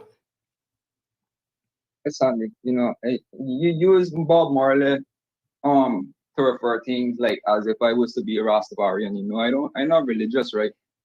You know that, right? That's not So the point of that example. But the thing is about it, Bob Marley was pretty much a radical religion. He always believed that if God put me on this planet, the way how I come, I should go the same way. But if you lose a little pinky toe just to save your life, why not? Why not? That's his problem. He was ignorant, like you say. I'm not like that. If someone was telling me something to save my life at the moment, if I was told, and it shows proof that yes, it can help save my life, I'm going to do it. I'm not like him. I'm not an ignorant person. The problem is I'm trying to get a point to you. You can't understand. And I'm trying to get a point to a lot of people out there, and they just can't understand. That's their choice. It's not my fault you want to be stupid. Okay, Alejandro. Okay.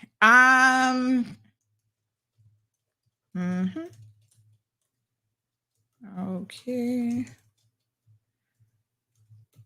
All right. All right. Let me try to break this down for you folks. This guy, and like I was saying, there's something to be said for getting really good legal counsel. You know, this is where the divide is between the haves and the have-nots. I mean, I've seen it myself. If you don't have money and resources to hire smart legal counsel, that means you get, the bottom of the barrel. And those are people who don't know necessarily what it is that they are. Magnum Opus says, oh, for Christ's sake, can we move on from mindless conversations that do not hold no value for anyone other than weed heads? Oh my God. Yes, sir. You get the bottom of the barrel, and that could mean the difference between your freedom or going to jail. I'm being very, very serious here. This guy's lawyer, QC Ben Toner, has come up with a very, very interesting legal argument. And he is obviously taking advantage of what I consider a loophole in the law. It's shocking. And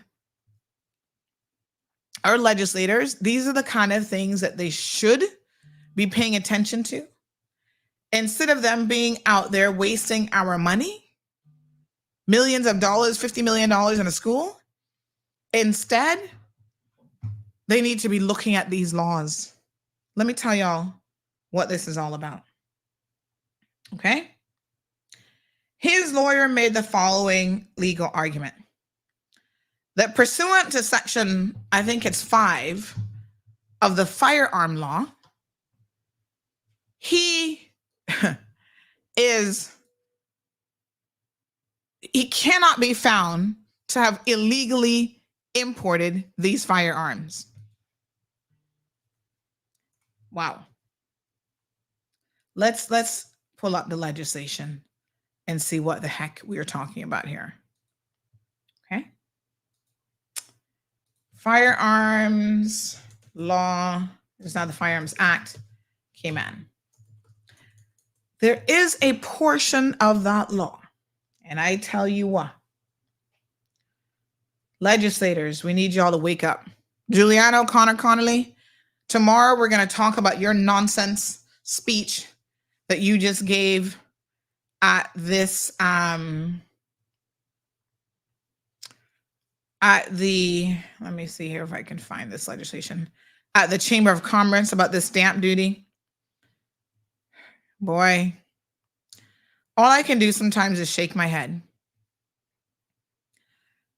Because it occurs to me that we now have leadership in this country that is going to take us down a serious path of destruction. Overspending, They don't want to, the ways in which they could potentially bring in some extra revenue that wouldn't impact the average Caymanian. They're willing to throw all of that to the side and get up talking about, oh, we've been listening to you. We've been listening to you, developers. Of course you have been. That's why you remove Wayne Panton from the position, because you're listening to developers. We know. We know you're in their back pocket. You're not going to get up in a speech and tell us that. But we're going to review her speech. I'm waiting until they release it online because I want y'all to listen to what she said in her own words. Reading the speech isn't going to do justice to what this woman had the audacity to stand up and say. So, we live in a jurisdiction where firearm laws are supposed to be, serious. If you get a firearm, you're going to jail for 10 years, 7 years if you plead guilty, yada, yada, yada. Let me tell y'all something. This law is designed to put Caymanians in jail. And listen very carefully to me. I don't have any issues with putting Caymanians in jail if you run afoul of the law. What I have an issue with, and I'm trying to still find the legislation here. I'm finding the regulations. It's actually the legislation I'm looking for. What I do have an issue with is when you are only putting Caymanians in jail. Okay? If the law is the law and we want to take a very strong position against the unlawful, illegal importation of firearms in this country, then in my mind, that should apply to every single person. Denny, do you have the firearms law handy? Because the act, I can't seem to find it, ironically enough. Let me go to legislation.gov.ky and see. So, I don't have an issue with the law being followed. I'm all about that. I say yes. You walk around with an illegal firearm, by all means, you should be in jail. You try to import it, whether it's in a refrigerator, in your suitcase, whatever, you should be looking at jail time. But that is not something that should apply only to Caymanians. It should apply to everyone. Thank you so much, young lady. She sent me the Firearms Act. Let me have a look and see. So, yeah, this should be applicable to every single person. What has happened, they should have updated this to the Firearms Act. So I'm hoping that this is the latest version. This is the 2008 revision. Yes, Section 5. This is the loophole that this guy is going to use now to walk away scot-free with all these weapons that he was trying to bring into this country. Are y'all paying attention? I want to make sure that you're comprehending what it is that I'm saying. Because while our legislators are driving the proverbial bus called Cayman Islands, they are so asleep at the wheel that they're allowing certain provisions to remain on the books forever. Section 5 of the firearms law. I'm going to pull this up here because I want y'all to read along with me. Says the following. One second.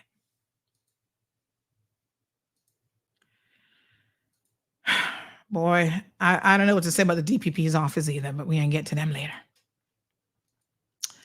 Says the following. Let's pull it up. Okay. Here we have it. This provision, the title is Traveler's Option. And this is what now he is going to use. Okay. Let's fast forward through Section 5. Here we go. Whoops. All right. You see down at the bottom of that page, page 7, it says Traveler's Option. And it says every traveler who declares under Section 4 that he has any firearm or bulletproof vest in his possession shall either, and then it goes on to have some subsections here, cause such firearm or bulletproof vest to be retained upon the vessel or aircraft upon which he arrived into the islands until after such vessel or aircraft departs from these islands, or deliver such firearm or bulletproof vest to a customs officer in a sealed packet to be dealt with in accordance with Section 6. Subsection B, deliver such firearm. Oh, sorry, I just read B. Unless the traveler is a holder of a permit under subsection 19, or he has the written approval of the commissioner under section 3.2, authorizing the importation of such firearms or bulletproof vests into the Cayman Islands. Good morning, caller. I'm just going to sit as CMR's jury until you finish. Okay. So what this guy did, the facts are becoming a lot clearer now. He did contact the police commissioner about how do I bring these weapons to the Cayman Islands, and he was told what the process would have been. Yes, there's a process that you have to follow, section 3.2 of the Firearms Act. He didn't do that. He didn't follow that process. What he did was instead showed up with his weapons, and at the airport, this is his defense now, he made a declaration. He exercised this traveler's option and said, here you go. I'm here with my weapons. Okay? So I'm here with my 3 firearms. I got my, let me tell you what he brought in. 9mm pistol, 12 gauge shotgun, and a 9mm semi-automatic rifle. So I'm declaring these now at the point of entry. And of course, Customs confiscated them, and he's since been charged with these offenses. His lawyer has argued that because he was exercising this traveler's option pursuant to Section 5 of the law, he cannot be guilty of importation.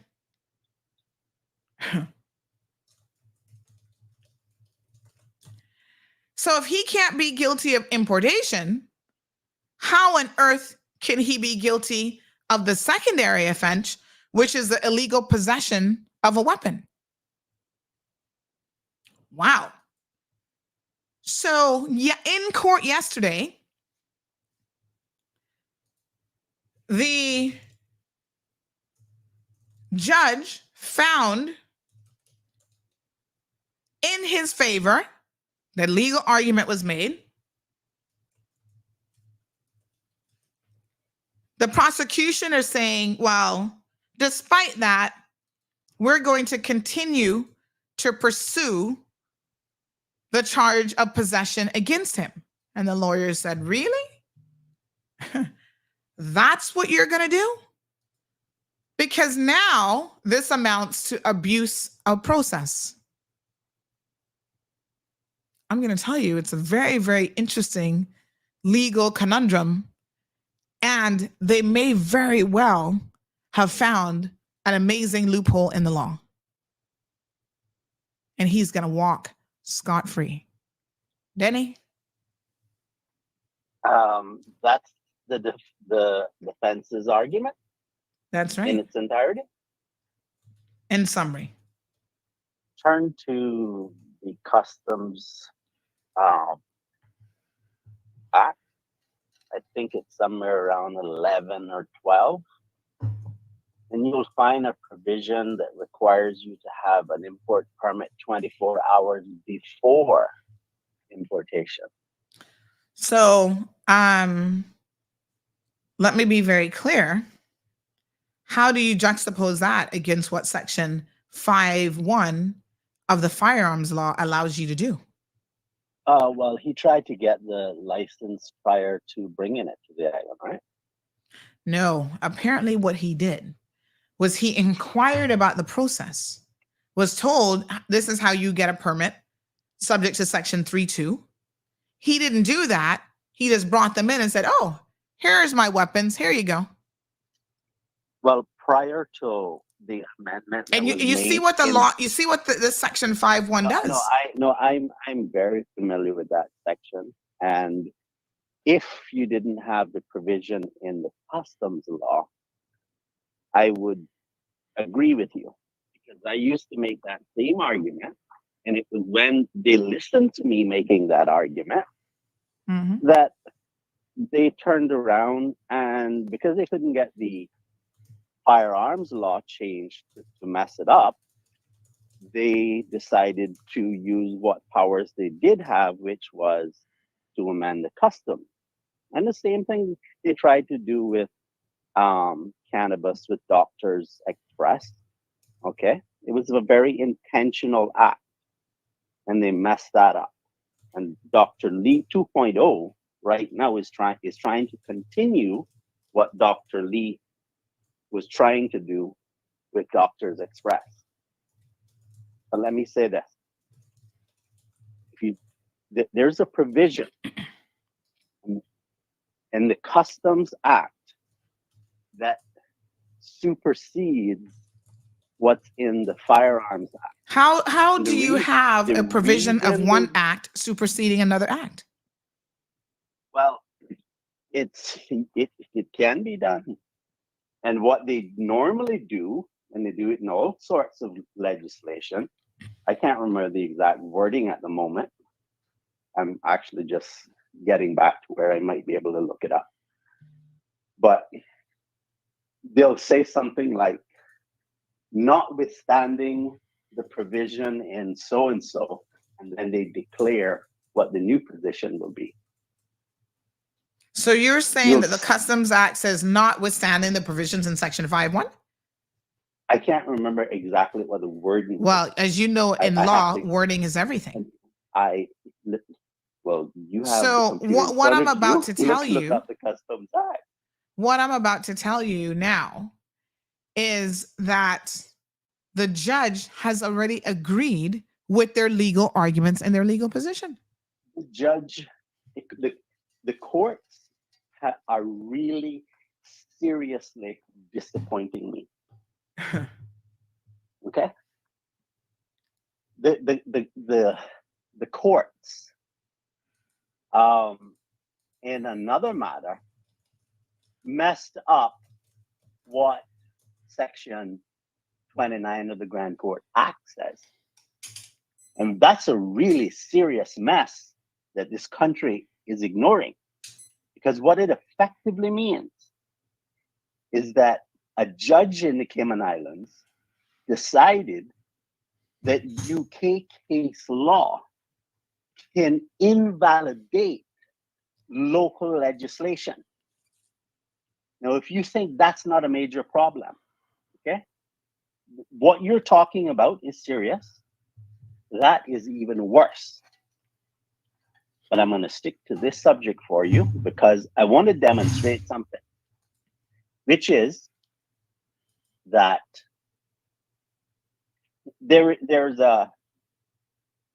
I remember a point in time in which I was called to do jury duty. And I was told that prosecution was terrified that I would be on a case that's dealing with firearms because they felt that, well, I didn't want to carry out the law the way they saw it. And just let me put it for you. Let me put on the record for you like this.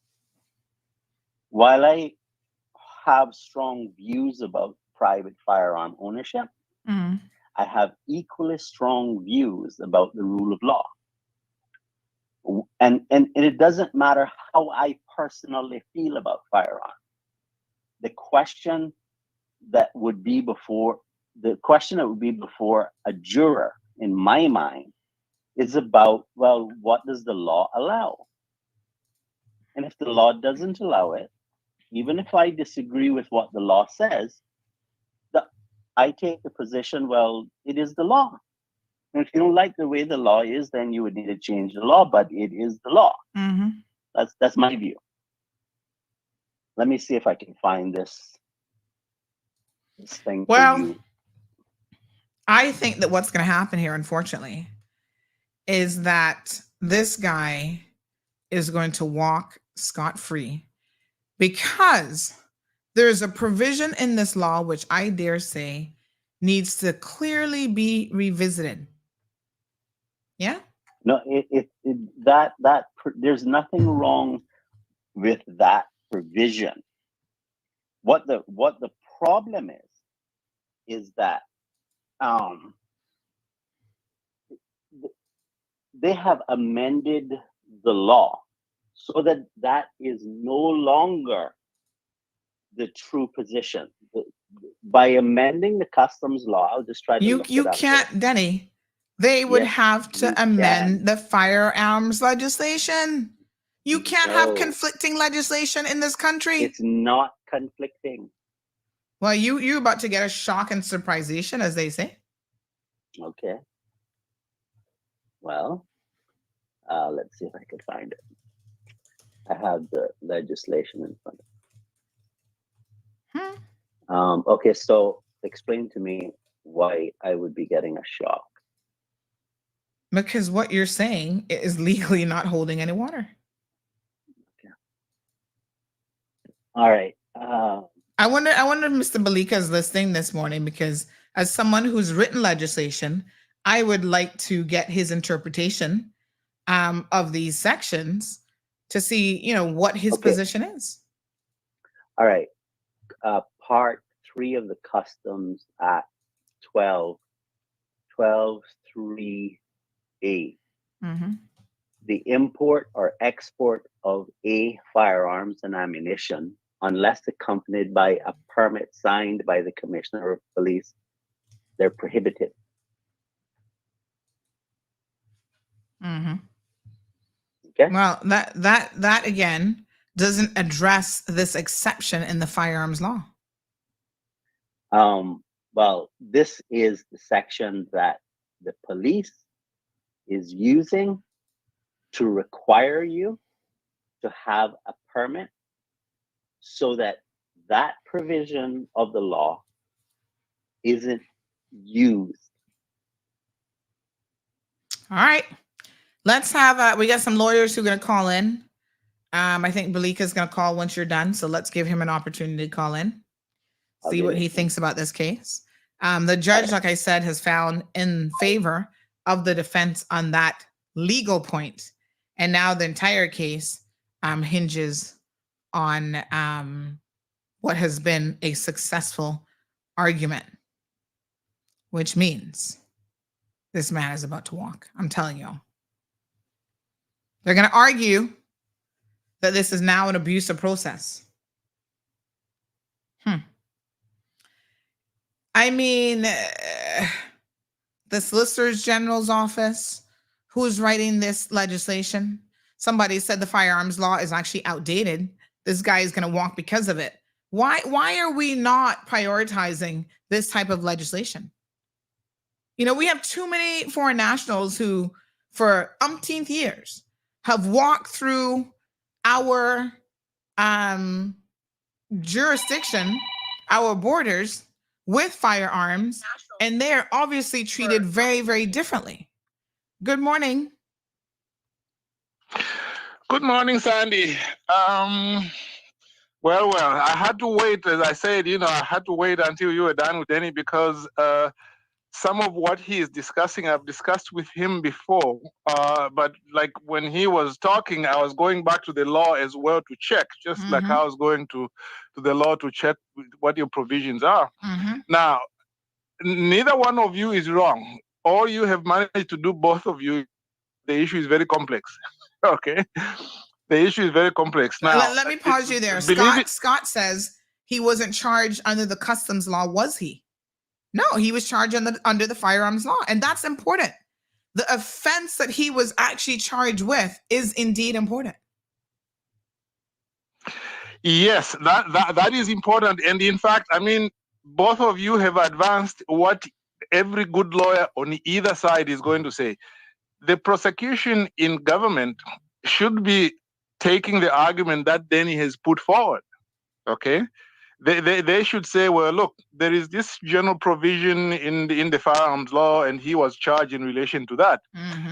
But there's this other provision as well in the customs law, which says that this is the way you should do it. Now, what the court will do is it will always try to see if it can adopt an interpretation that is harmonious between the two. Okay, it might try to say, well, look, if the firearms law has made it very, very clear that importing a firearm without a license is a serious offense, then you can't read that law as being totally defeated by some other provision, either in the firearms law itself or in the customs law, because then it would make a nonsense of the provision in the firearms law, which says you go to jail for 10 years. Okay, that's one. The second point, and related to that, is that in difficult situations such as this, what the court does is it looks at which of these laws was enacted later. Okay, if it was enacted later, they will say, okay, even if it does to some degree appear to conflict with the older one, we have to say that the latter one prevails by the way of what is called a doctrine of implied repeal. So it is still on the statute book, but they will say, well, look, but the intention of the legislature in this particular case was to impose a new restriction, a more serious restriction than was intended before. So even if they didn't specifically repeal that one, the one that takes precedence is the latter one. But I will tell you again what the argument from the other side will be. They are going to say, well, but there is a doubt here, isn't there?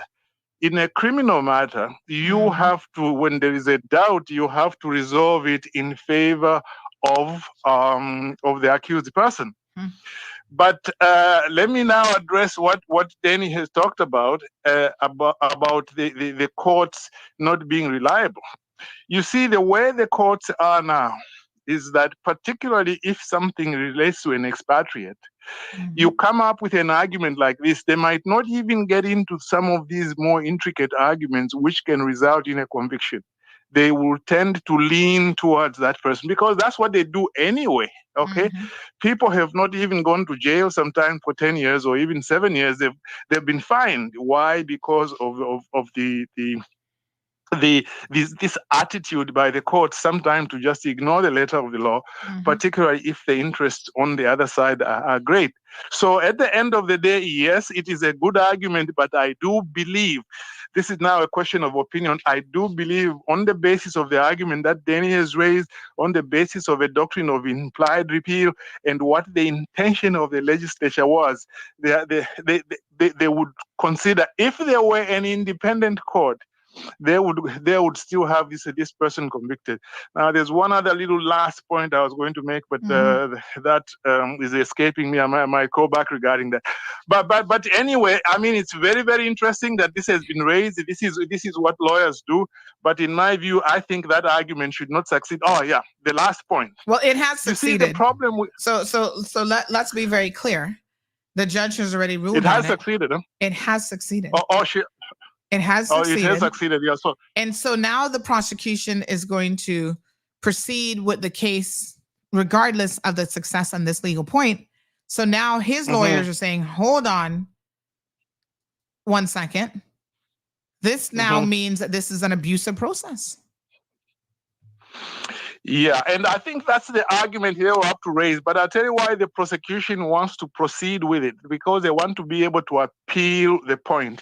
Because if they concede now that they were wrong, then they can't appeal. And the reason why they will want to appeal this is because look at the other people who have been convicted under this provision. They may well come back and say, we want to appeal out of time our conviction, because now it has been clarified that we had also declared and therefore that we should appeal out of time and also be acquitted. So the prosecution must be thinking of that. So that's why they just want probably to take it to the very end, insisting on their position, and then if the person is acquitted, then they can appeal it. That's why I think they're doing that. But those are the legal arguments. I just thought that I should chime in. Very, very important discussion. Very, very important discussion. Yeah. So Thank you very much. We'll continue the talk in due course. Thanks very much. All Bye-bye. right. 936-2626 is the telephone number. So again, trust and believe. It looks like on the face of it that this man is actually going to be walking free.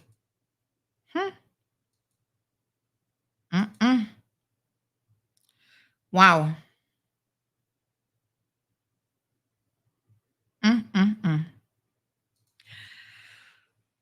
What a hot mess. There are people who are familiar with it who said, even on the customs side, that they are of the opinion that the prosecution recognized this issue early on and in their mind have taken a significant chance with this case. Now, here's the thing, okay?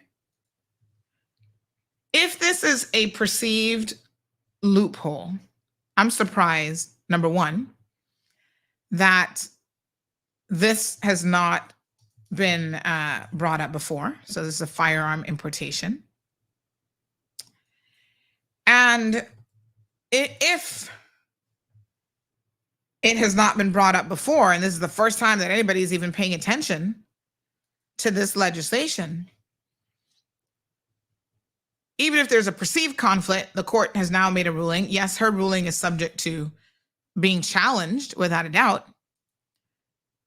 But can we get legislators who are paying attention, who can actually fix something like this?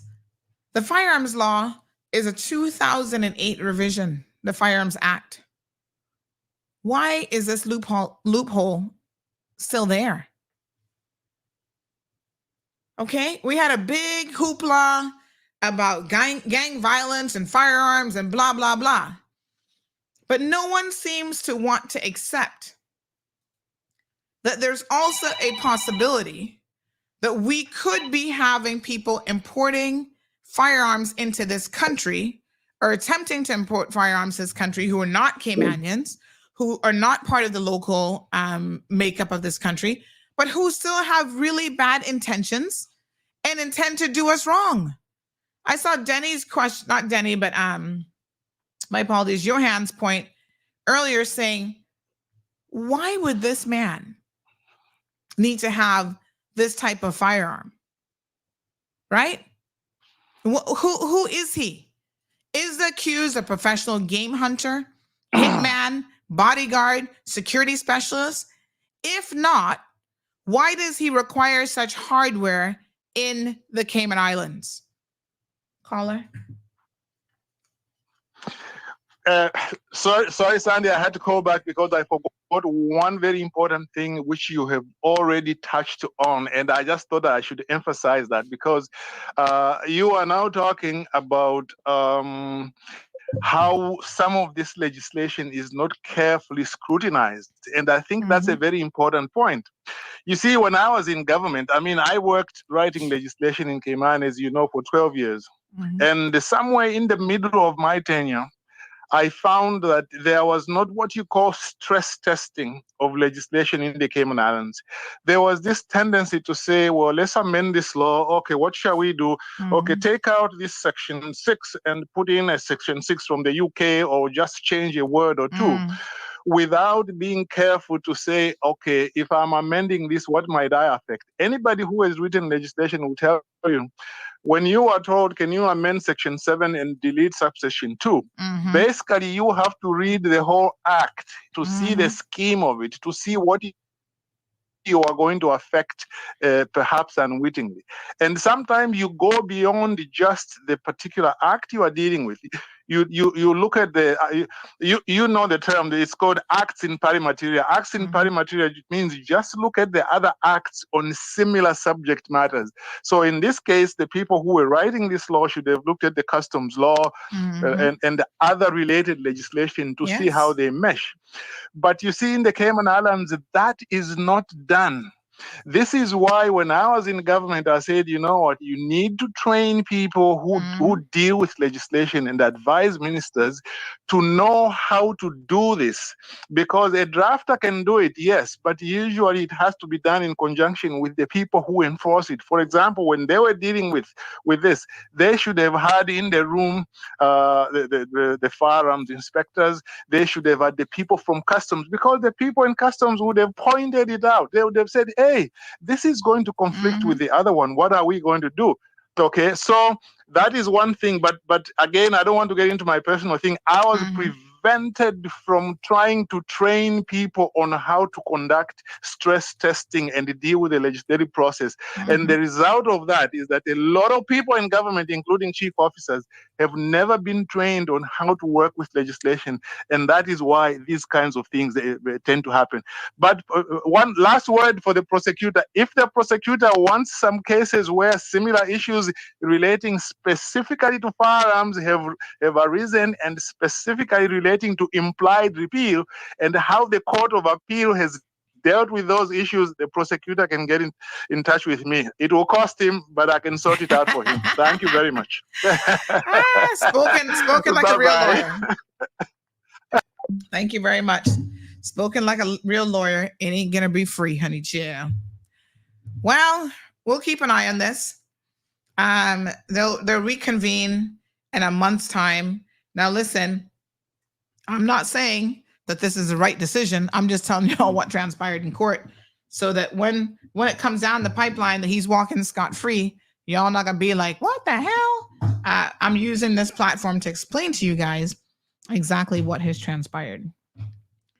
Our legislators should be rushing now to speak to the experts, right, on how to amend this legislation to ensure that this is never a possibility again. It's interesting that the good lawyer there spoke of stress testing legislation.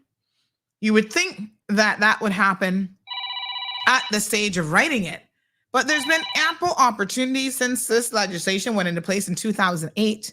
How many years that was now? Y'all need to get it together. That's why you have the ability as legislators to amend legislation, because sometimes the first writing of it doesn't quite get it right. But, you know, they just throw this legislation together. They don't even think about the implications of it. There's always unintended consequences with stuff like this. 16-year-old legislation that hasn't been reviewed, hasn't been revised. In my mind, something is amiss here. Good morning, caller. Auntie Sandy. Morning. It's me, Johan. How's it going? Hi, Johan. Good. How are you? All right. Don't want to take up too much time. Just wanting to make a point as a concerned citizen, as a law-abiding citizen in the Cayman Islands. Whatever the circumstances are with regards to conflicting legislation, that's for the technocrat and for the persons responsible for passing laws and amending laws to do. However, the basic premise that we should all be aware of is you look at the spirit and the intent of the law. Yes. Auntie Sandy, if you showed up, or if I showed up, or if anybody else that is brave enough to speak out or participate in any sort of public debate about the rights and wrongs in Cayman showed up in the country and previously wrote ahead to say, hey, I went to Florida and I've now bought 2 guns and I'm just writing to let you know that I'll be coming in with this, and not get any sort of acknowledgement or confirmation from the authorities here. Whatever legislations that might exist on the books that are conflicting, Sandra Hill or Leonard Johan Moxham would end up being arrested. We would not be able to keep our jobs because it would be salacious in the highest sense. We were on a work permit, we wouldn't keep our work permit. And we would face the full extent of the law. And for me, that's the only thing that I'm interested in. The technical aspects of whether there's conflicting legislation, absolutely luminaries and legal minds and for the people to get right.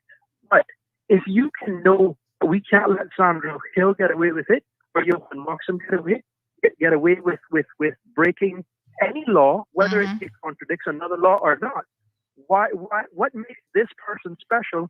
And secondly, what kind of life are you living where you got to run into the country or travel into the country with that level of hardware? What are you doing? Because if I showed up with a slingshot, if I showed up with a pocket rocket or any sort of thing that would be deemed dangerous, I promise you, as sure as the sun rises in the east, I would be facing the full extent of the law. And this matter is about the discriminatory practices and the way that the system basically protects some but then condemns others, because class, color, money, and who you're for and where you work and who you're associated with actually counts in Cayman more than justice. Because if this was a Caymanian, he would not have a job. He would be in jail. He would not be offered bail. He would face the full extent of the law. So again, as a concerned citizen, my cry and my request of those in the positions of power that are listening, what makes this person special where he was afforded a completely different level of treatment than our own people who make mistakes, get it wrong, and participate in things they shouldn't and break the law? Are you telling me that a foreign national can come into this country with hardware, jump the system because they probably have a better understanding of the rules than a lot of people? And just for the record, I fully appreciate that there are facts of this case.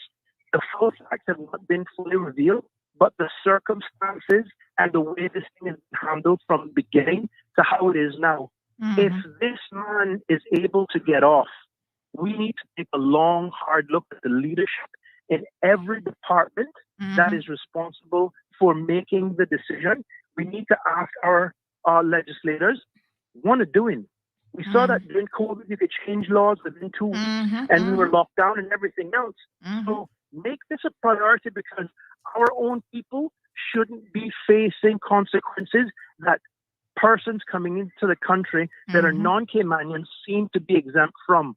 All I want is equality, consistency, and a fair application of the law to everybody. That's why you get paid. And if you can't do that, get rid of them. I sit on a bunch of boards, and if this pisses off people in the government, good. Sitting on a board is not more important than doing the right thing. And we have had Caymanian after Caymanian after Caymanian suffer the consequences of making stupid mistakes that they're paying for. This man willfully decided, I come into Cayman and I'm bringing my hardware and wanted to do about it. The intent was there. This wasn't a stupid mistake. This is about intent. So all I'm saying is that I'm just disappointed that it could be any of us. And all I want in my country is that the rules apply to all of us. White, black, green, purple, rich, poor, it doesn't matter. And if we can't have that, this country is on the road to all of the other places where money, influence buys you a way out. And we're going to end up like all of these other neighboring countries that none of us want to go and live in. None of us would pack up here and leave. So thank you for what you're doing. I know you may mention this speak off. Me saying what I say will upset some people, but this is about me as a citizen of the Cayman Islands expressing my concerns in a respectful manner and demanding equality and justice for all of us that live here, not just those that come here that are deemed to be special or better than us, because nobody's better than anybody. All right? Thank you very much. Thanks. All right. Miss Darlene says, Johan, you're 100%, because Alejandro says, amen. Johan, Miss Renita says, why is one man carrying so many guns, etc., in such a small island? I mean, that remains such a good question. Ultimately a mystery about why anybody would be coming to the Cayman Islands thinking that they need to carry all these firearms. Those are not hunting weapons. I don't know what that was all about. So, he was told what the process was. Somebody said, give Johan a kaboom. Kaboom! He was told what the process was, and instead of following the process, what he did instead was to simply find another section of another legislation that allowed him to kind of walk free. This isn't the first time that this has happened, though. If you guys will put your mind to another case, which you may have very well forgotten, that had me entangled into a lawsuit, you will remember that there was a weapon that was found, was brought in on a boat, on a vessel, and that person was never charged. They were never charged. Now, the interesting thing about that is it wasn't just found on the vessel, it was actually eventually found in the person's house. And so there are questions about how was that possible? Oh boy. Denny? Every time, sometimes when you speak, you say things in a way that gives me the impression that he was told what to do before he did what he did.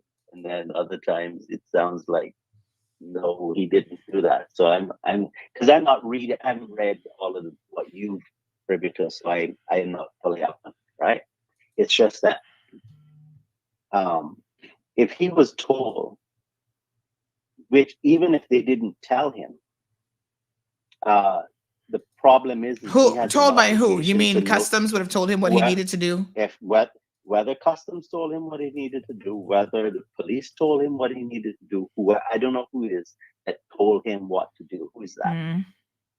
Who told him what to do? I don't know. Section 3. Yeah, I don't know. Okay. You see, because part of the problem is that, let's put that aside for a second, because even if nobody told him anything, he has an obligation to understand what the law is, right?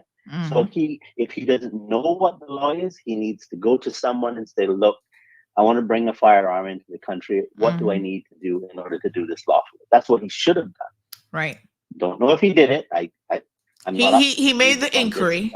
He did inquire, and he was told prior to bringing it to the country. Yes, he did inquire. That's right. That point right there is problematic, because that meant that before he did what he did, he knew that there was an application process, which I don't know why he wouldn't know that instinctively anyhow. But he also, the argument is, he also by law has this option under Section 5.1 of the Firearms Act to bring in a firearm in that manner. If you didn't have the provision in Section 12 of the Customs Law, if you didn't have that provision, but you have that provision. So how it will actually play out, I guess we'll see. But on one of your other statements that you made, you talked about a firearm being brought in on a boat, and then it was found in someone's house or something like that.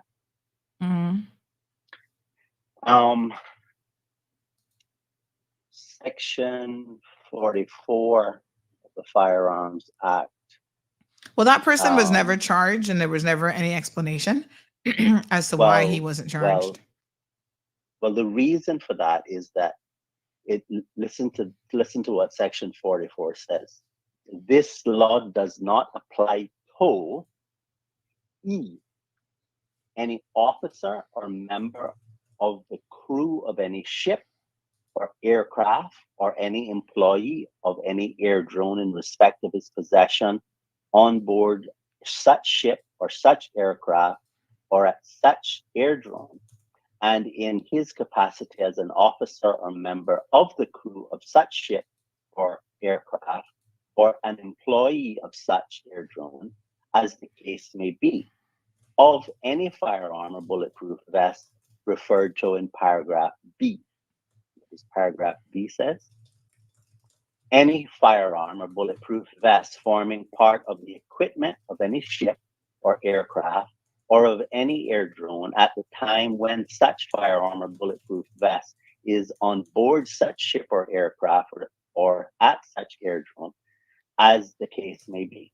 In other words, if a ship shows up and has a firearm on it, well, all they're obligated to do is what you would do if the same thing you would do if you were flying in on Cayman Airways.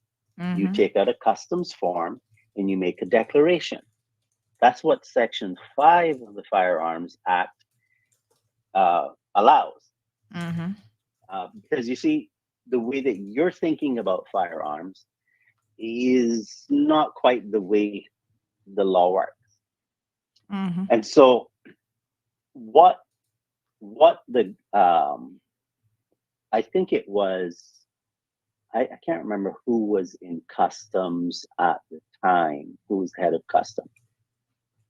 But essentially, that I don't remember what year that law was. One year that was done where they amended the customs law. But what I'm saying to you is that his claim, in my view, his claim would have been valid had Section 12(3)(a) of the Customs Act not been put there. All right. Well, we'll see. Without a doubt, it'll be subject to appeal, I'm sure. But so regarding just one more comment about the one where the firearm showed up on a ship and then showed up in the home. This law doesn't apply when the firearm is on the ship or on the aircraft, but it does apply if you take it off of the ship and you bring it ashore. Then you've committed an offense of unlawful importation. All right, we do have another caller. By the way, you know those signaling devices they call flares? If those, strictly speaking under the firearms law, can only be kept on your ship, on your boat. If you take it off of your boat to put it in your home because you want to keep it safe, that's unlawful. So, all right, my dear. 936-2626. We did have another caller who was trying to call into the program. We'll certainly have to see how this plays out. Wow. My goodness. I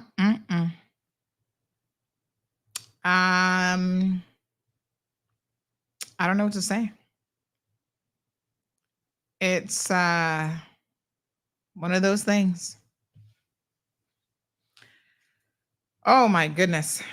What an interesting turn of events. Good morning, caller. Welcome to the program. Good morning, Tanya. Morning, dear. Interesting show. I wasn't going to call, but I had to call when I heard certain things, you know? Yeah, because it's like the laws are against only the Caymanians, basically. Because one thing I know that they say in the courts, and you were close to being a lawyer, so you would know that ignorance of the law is no excuse, right? So not because you don't know the law existed doesn't mean that you're happy. You can go around it. So in this case, let's say he called in before and he spoke to whoever the commissioner or whoever at customs, and they gave him directions of what to do. And he went beyond that and did what he did. So where does he get to the leniency in that? But a law is going to be fair and proportionate amongst everyone that it doesn't work. The law is even for the judge, who is also the one who is given the law, even for the police. The same law applies to them too. So why would it be different because I have some money in my pocket? So something is wrong. And it's like many years ago, there was with our legislation, we had to change it because they were convicting the guys on the cocaine charges, on they were selling stuff away, but coming back as hydrochloride or some chloride. So what happened? One guy, I don't want to call his name, he's been He served his time and he got he won his appeal under the same case, and then about 8 other people got off on that same charge before they had to do the legislation over quickly. Yeah. Yeah. It this seems is like the they're thing that's happening. slow. They definitely seem slow to changing legislation when it's required. Which is most unfortunate. Very, very unfortunate. No, but you remember that wedding dress that came in? Yes, I remember the wedding dress fiasco. Okay, Yes. that legislation was changed overnight. So they can't tell me they can't get these stuff changed.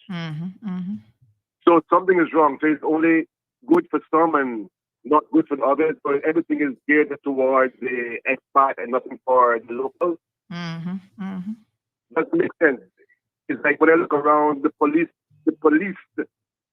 communities are the locals. They police the locals, but I don't see them down Smug Harbor or Governor's Harbor or anywhere like that, you know? So something is wrong. And here's sometimes I pass through this area, there's some parties that are going on at certain times in the morning, and nobody's saying anything, you know? But if it happens like in like Windsor Park or wherever it is, it's going to be a big fuss. So basically, we're not being fair and proportional here, you know what I mean? It used to be a color thing, now it's a money thing. So something is wrong. So we got to fix it. And that's my say for the day. Have a good one. Without a doubt, it's something that obviously now is a glaring problem that needs to be fixed. How long it'll take our legislators to fix it, well, your guess would be as good as mine, really. Wow. All right, we'll keep you guys updated. Legal arguments are made every single day. Sometimes you hear about them in more detail than other times. It's one of those things, folks, where you got to pay attention to what's happening in the courts because it has some real world implications. And so we will certainly keep all of you updated on this case and many, many more. Good morning, caller. All right, son. I didn't mean to call back real quick to the show, but I forgot one point like Mr. Bamba. So also, this is why we need to have a criteria for our elected people, you know what I mean? You don't get any little dumb off the road to just go in and say, I'm going to run for politics. You have to have some kind of criteria. Yes. You have to have some kind of academic background. I mean, not just high school diploma. You have to have something more than that to hold people accountable. How do we hold somebody who is handicapped accountable for their actions? And that's what's happening with our government. Half of the government is handicapped. They don't know nothing about writing or making amendments to any legislation. You know, over here, somebody can write down something and they can regurgitate it. This is our problem. Until we get elected officials that have good criteria, have some bachelor's, MBAs, or whatever it is, that have some wherewithal and whatsoever about what's going on in the economy and in the world, don't elect no more of them. It doesn't make sense. Yep. You can speak about your great friend, John Seymour. You know what I mean? He has had some great speech without, you would never give a carpenter a doctor's job. Yes. And that's what we do here. Doesn't make sense. And that's my saying. Thank you. Thank you so much.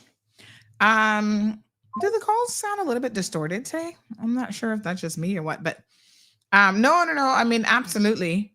Without a doubt, folks, you have got to start thinking very, very, very hard now about the qualifications. I've been saying this for a minute of the people that we're elected because, wow. I don't know. I just don't know. I don't know.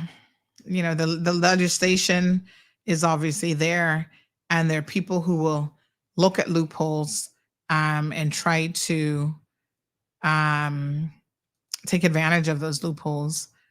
And you can't blame the person trying to take advantage of it if the law just isn't airtight, as they say.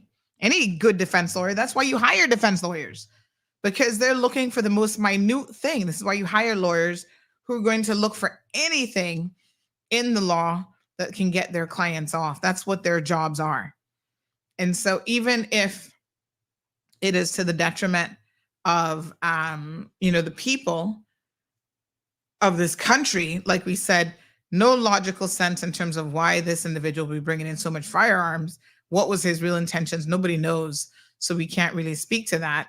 But ultimately, his defense lawyer doesn't care about any of those things. His defense lawyer cares about representing his client, going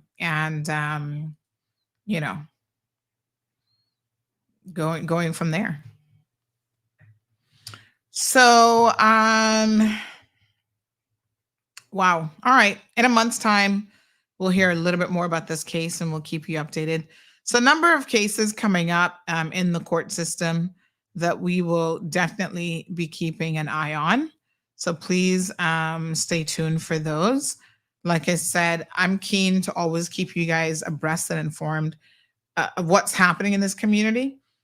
Because if you don't know that this loophole exists and you don't know really how this case is going to turn on its side and why this guy could potentially walk free, I think it's important to understand how the decisions are reached, and then obviously what needs to be happening in order to curtail these types of decisions. You can't go and tell the judiciary how to directly interpret something, but what you can do is you can write legislation that is abundantly clear what the intent of the legislation was.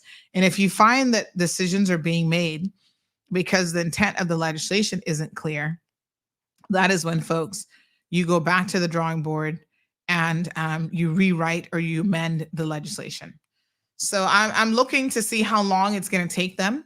As Denny rightfully pointed out, I think it was actually Johan that said, when push comes to shove, we see legislation that can practically be done overnight. It can be written overnight. It can be, enacted and signed off on in no time. Yes, those might be emergency situations, but what is more of an emergency situation than the overall safety of the people of this country? And I'm sorry, but you don't just willy-nilly travel with that type of ammunition. So someone says if he had declared these weapons in Canada, the airline would have taken them and turned them over to the officials on arrival. So I don't know that there's any requirement for him to declare it on an outbound flight. I can tell you that when I was in the US, because even Marlon picked up on this when we were in New York, heading to Greece, there was a constant reminder over the loud system, the speaker system, that if you have a weapon in your possession, you need to advise them immediately. If you've not declared it, you need to advise them immediately, because obviously it is illegal to enter that country without having made such a declaration. And he said it's so interesting that in the US and in the New York airport, that they kept saying that over and over again in the loudspeakers. I've never heard that being played on any loudspeaker in the sitting area when we are coming back to the Cayman Islands. Maybe this is something that our, again, national airline and the aviation authorities need to do in terms of reaching out to the airports that we actually have people coming in from, where they make this public service announcement and remind Americans in particular that if you're coming to this jurisdiction, but even Canadians, everybody, if you're coming to this jurisdiction and you have a weapon, that is an offense if you're not following the proper protocols. And so they need to make the declaration before they get here. But you see how the legislation makes it so easy? It doesn't say that you have to declare it to any airline or anybody else in that other country. It says that literally you can walk up to a customs officer with these weapons on you and make the declaration right then and there as a live declaration. So it seems to me, on my reading and interpretation of the law, that there is not really a whole lot that the law requires you to do, other than to tell the customs officer, oh, by the way, in my bag, I've got these 3 firearms on me right now. Kind of crazy, if you ask me, but there you have it. So we'll let y'all know what the outcome of this case is. It's a very, very interesting turn for sure of events. And all I can say is what a hot mess. What a hot mess. All right, we have about 15 minutes left in the program. I don't know what to say. Oh boy, I tell you. All right, all week we haven't had an opportunity to talk about King Charles, 75 years old, King Charles III. He's been diagnosed with cancer. There's been a lot that hasn't been said about this situation as it relates to, what type of cancer, how advanced it is. They're not releasing, Buckingham Palace is not releasing any of that information.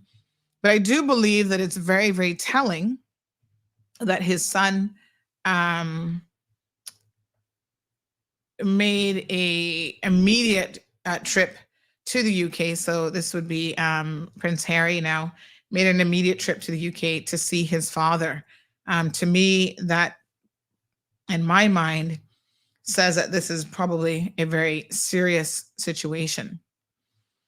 We'll have to wait and see what happens. They've said that he's suspended duties whilst he is undergoing treatment.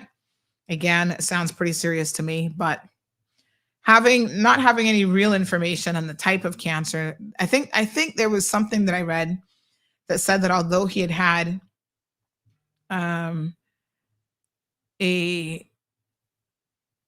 although he had some sort of prostate situation, that it wasn't actually prostate cancer. So they haven't specified what it is, which is interesting, but they have specified what it isn't, which is also a little bit weird, but okay. So, okay. We'll just wish him, I guess, a speedy recovery. I must tell you that I always had my suspicions. Oh, good grief. I've always had my suspicions about him in the sense that,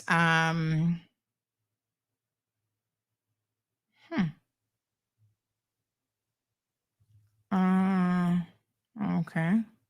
This is a weird message I just got from Facebook. Okay. Don't even know what they're talking about. So yes, I did suspect, and I said this from the onset, that I kind of didn't think that he was going to have quite the same tenure. Obviously not, because Queen Elizabeth II started very, very young, as she was crowned after her father unexpectedly passed away. But I also have always felt that he wasn't a man that was going to live to be in his 90s. Both of his parents have had amazing longevity. They seem to have very good genes. They were pretty active well into their 70s. Well into their 90s. He is in his 70s, and I have always just said, let's hold off on changing all of our money, because I just get a feeling that we're going to be wasting a lot of resources, because it just isn't going to happen all that quickly. So, as it turns out, we will all wait and see exactly what the overall prognosis is as it relates to his health. But I think it is rather serious myself, but we shall see. So let me read now what the official news articles are. So again, Harry has gone to the US. Let me see.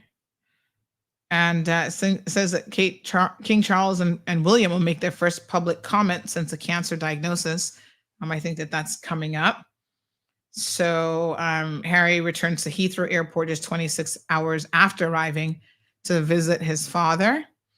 And also the Prince of Wales has spoken about the King's cancer diagnosis for the first time as he expressed his gratitude to the public for their kind messages. This is now Prince William, and he has delivered some comments during a fundraising gala dinner where he said that his wife as well, Princess of Wales, is recovering from successful planned abdominal surgery.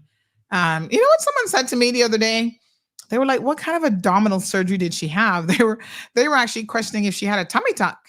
And I was like, okay, I mean, I don't know. I mean, that is abdominal surgery, but there are other types of abdominal surgeries that you can have, including like to fix hernias and stuff like that. But when they were looking at the recovery time, they said, it sounds like this could have been a tummy tuck. I have no idea. You know, they don't tend to give you that detailed level of information about their medical conditions, right?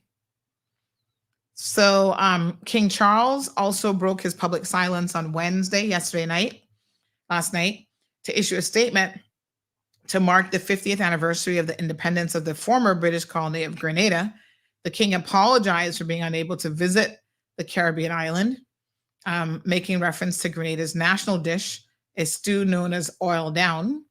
And meanwhile, Prince Harry had taken a flight back home to California just 26 hours after he arrived to visit his father, following King Charles's shocking cancer diagnosis.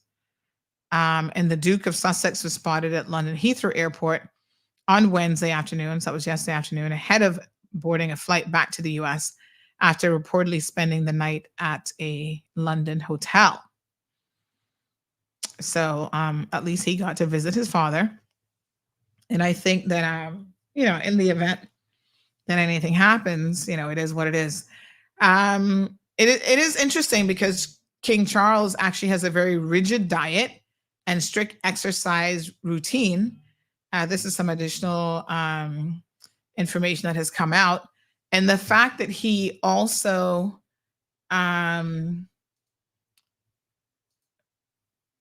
does not eat lunch. So very, very interesting. But apparently, he's always, they said, ensured that he maintained a strict diet and rigid daily exercise. The 75-year-old monarch was diagnosed with a form of cancer on Monday after a checkup last month found an unrelated enlarged prostate that had proven to be benign. Despite Buckingham Palace's statement, which they made, that he remains in high spirits, the diagnosis will be a painful shock to the health-conscious king. So, sometimes you do your best and these things still come for you. While he will now step away temporarily from public-facing duties, he has lived an impressively healthy life, it says, up to now, barring several injuries from a lengthy polo career and 2 coronavirus infections during the pandemic. So they say that in a list of 70 facts released by Clarence House in 2018 to mark the then Prince Charles's 70th birthday, it was revealed that he restricts himself to only 2 meals a day, which is interesting. And he, fact number 20, listed that he does not eat lunch. Okay. He's probably better off skipping dinner, like have a breakfast, lunch, and skip dinner. But anyway, he doesn't eat lunch. He believes that lunch is a luxury that interferes with his busy schedule. His former press secretary once said that the king doesn't eat lunch.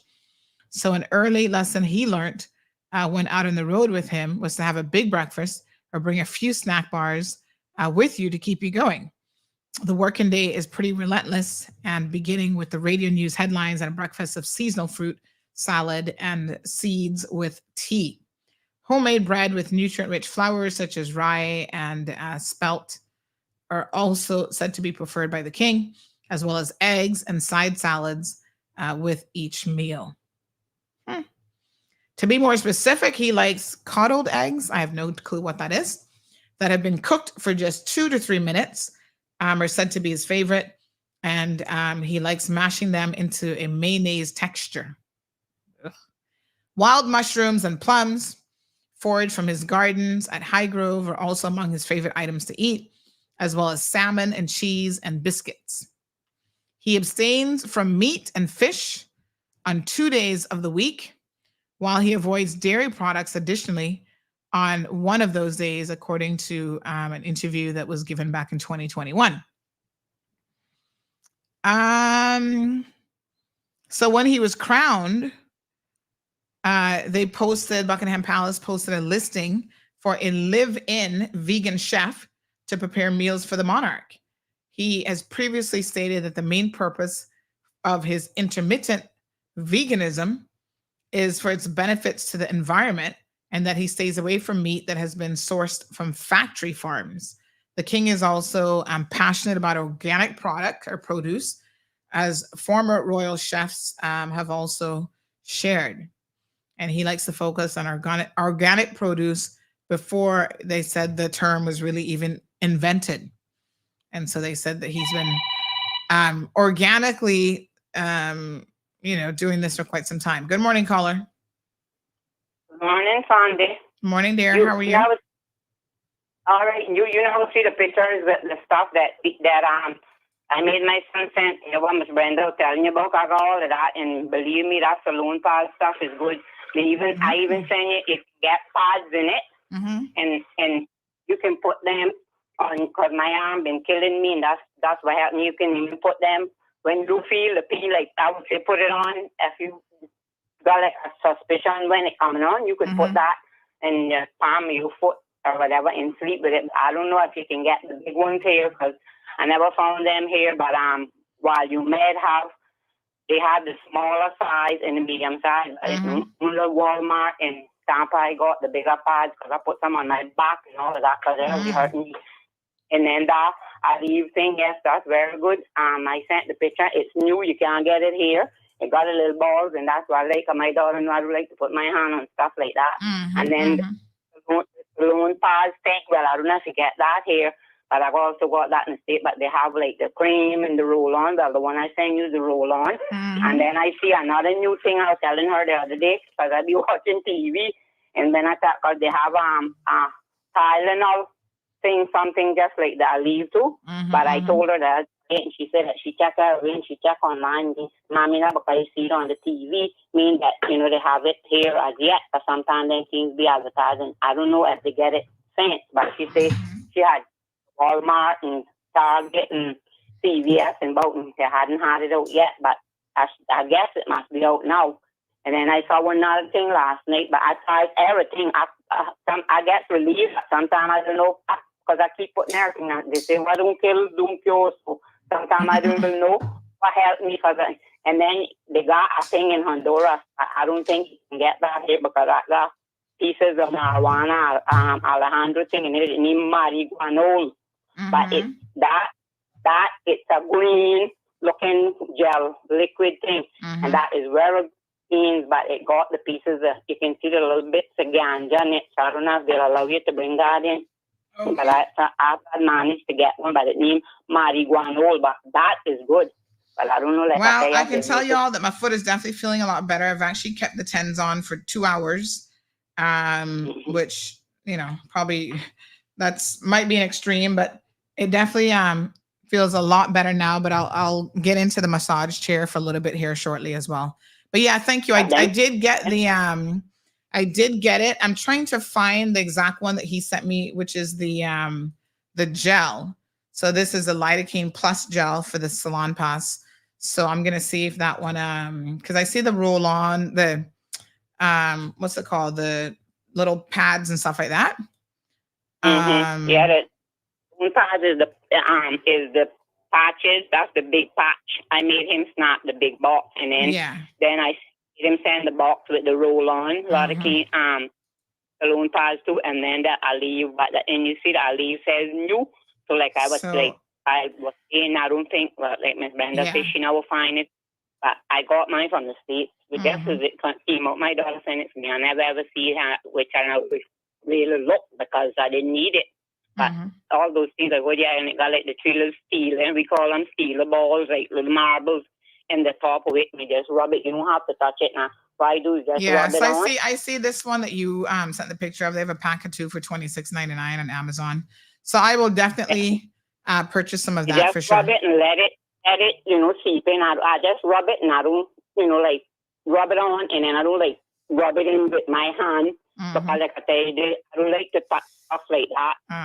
And if I do it, I put on gloves, but then, the little balls, the idea is the little balls, and I just rub it on the area that hurts and leave it and make it seep in.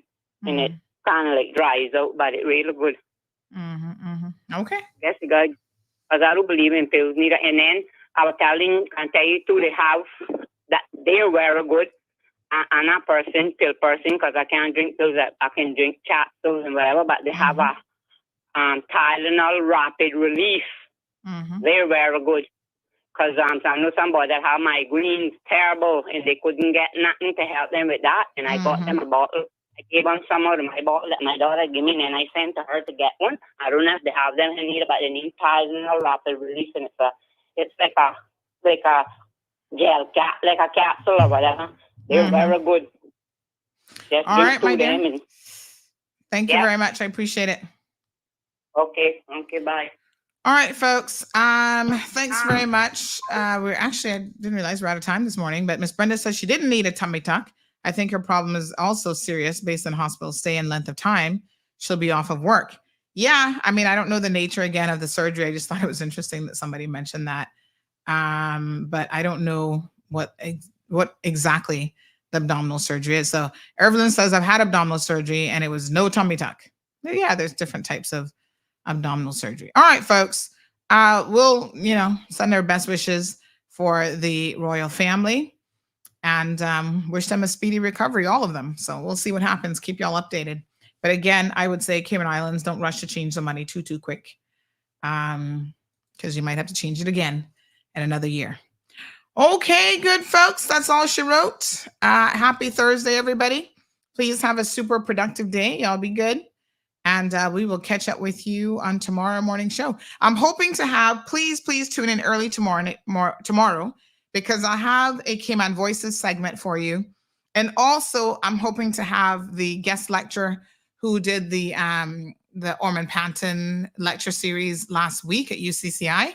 I'm hoping to have that also available to play during tomorrow's show as well. So you're going to miss a good time if you don't tune in early tomorrow. So please tune in early so that you can hear those amazing, local contributions. Okay, folks? Until tomorrow, please be safe and take care. Thank you for tuning in to another episode of The Cold Hard Truth on Bobo 89.1 FM. Cayman's #1 talk show is live weekdays from 7:30 a.m. Never miss an episode again. Watch anytime on CMR's Facebook and YouTube channels for the latest show episodes. Don't forget to follow us online on our social media channels. And visit CaymanMarlRoad.com for all the latest news and community happenings.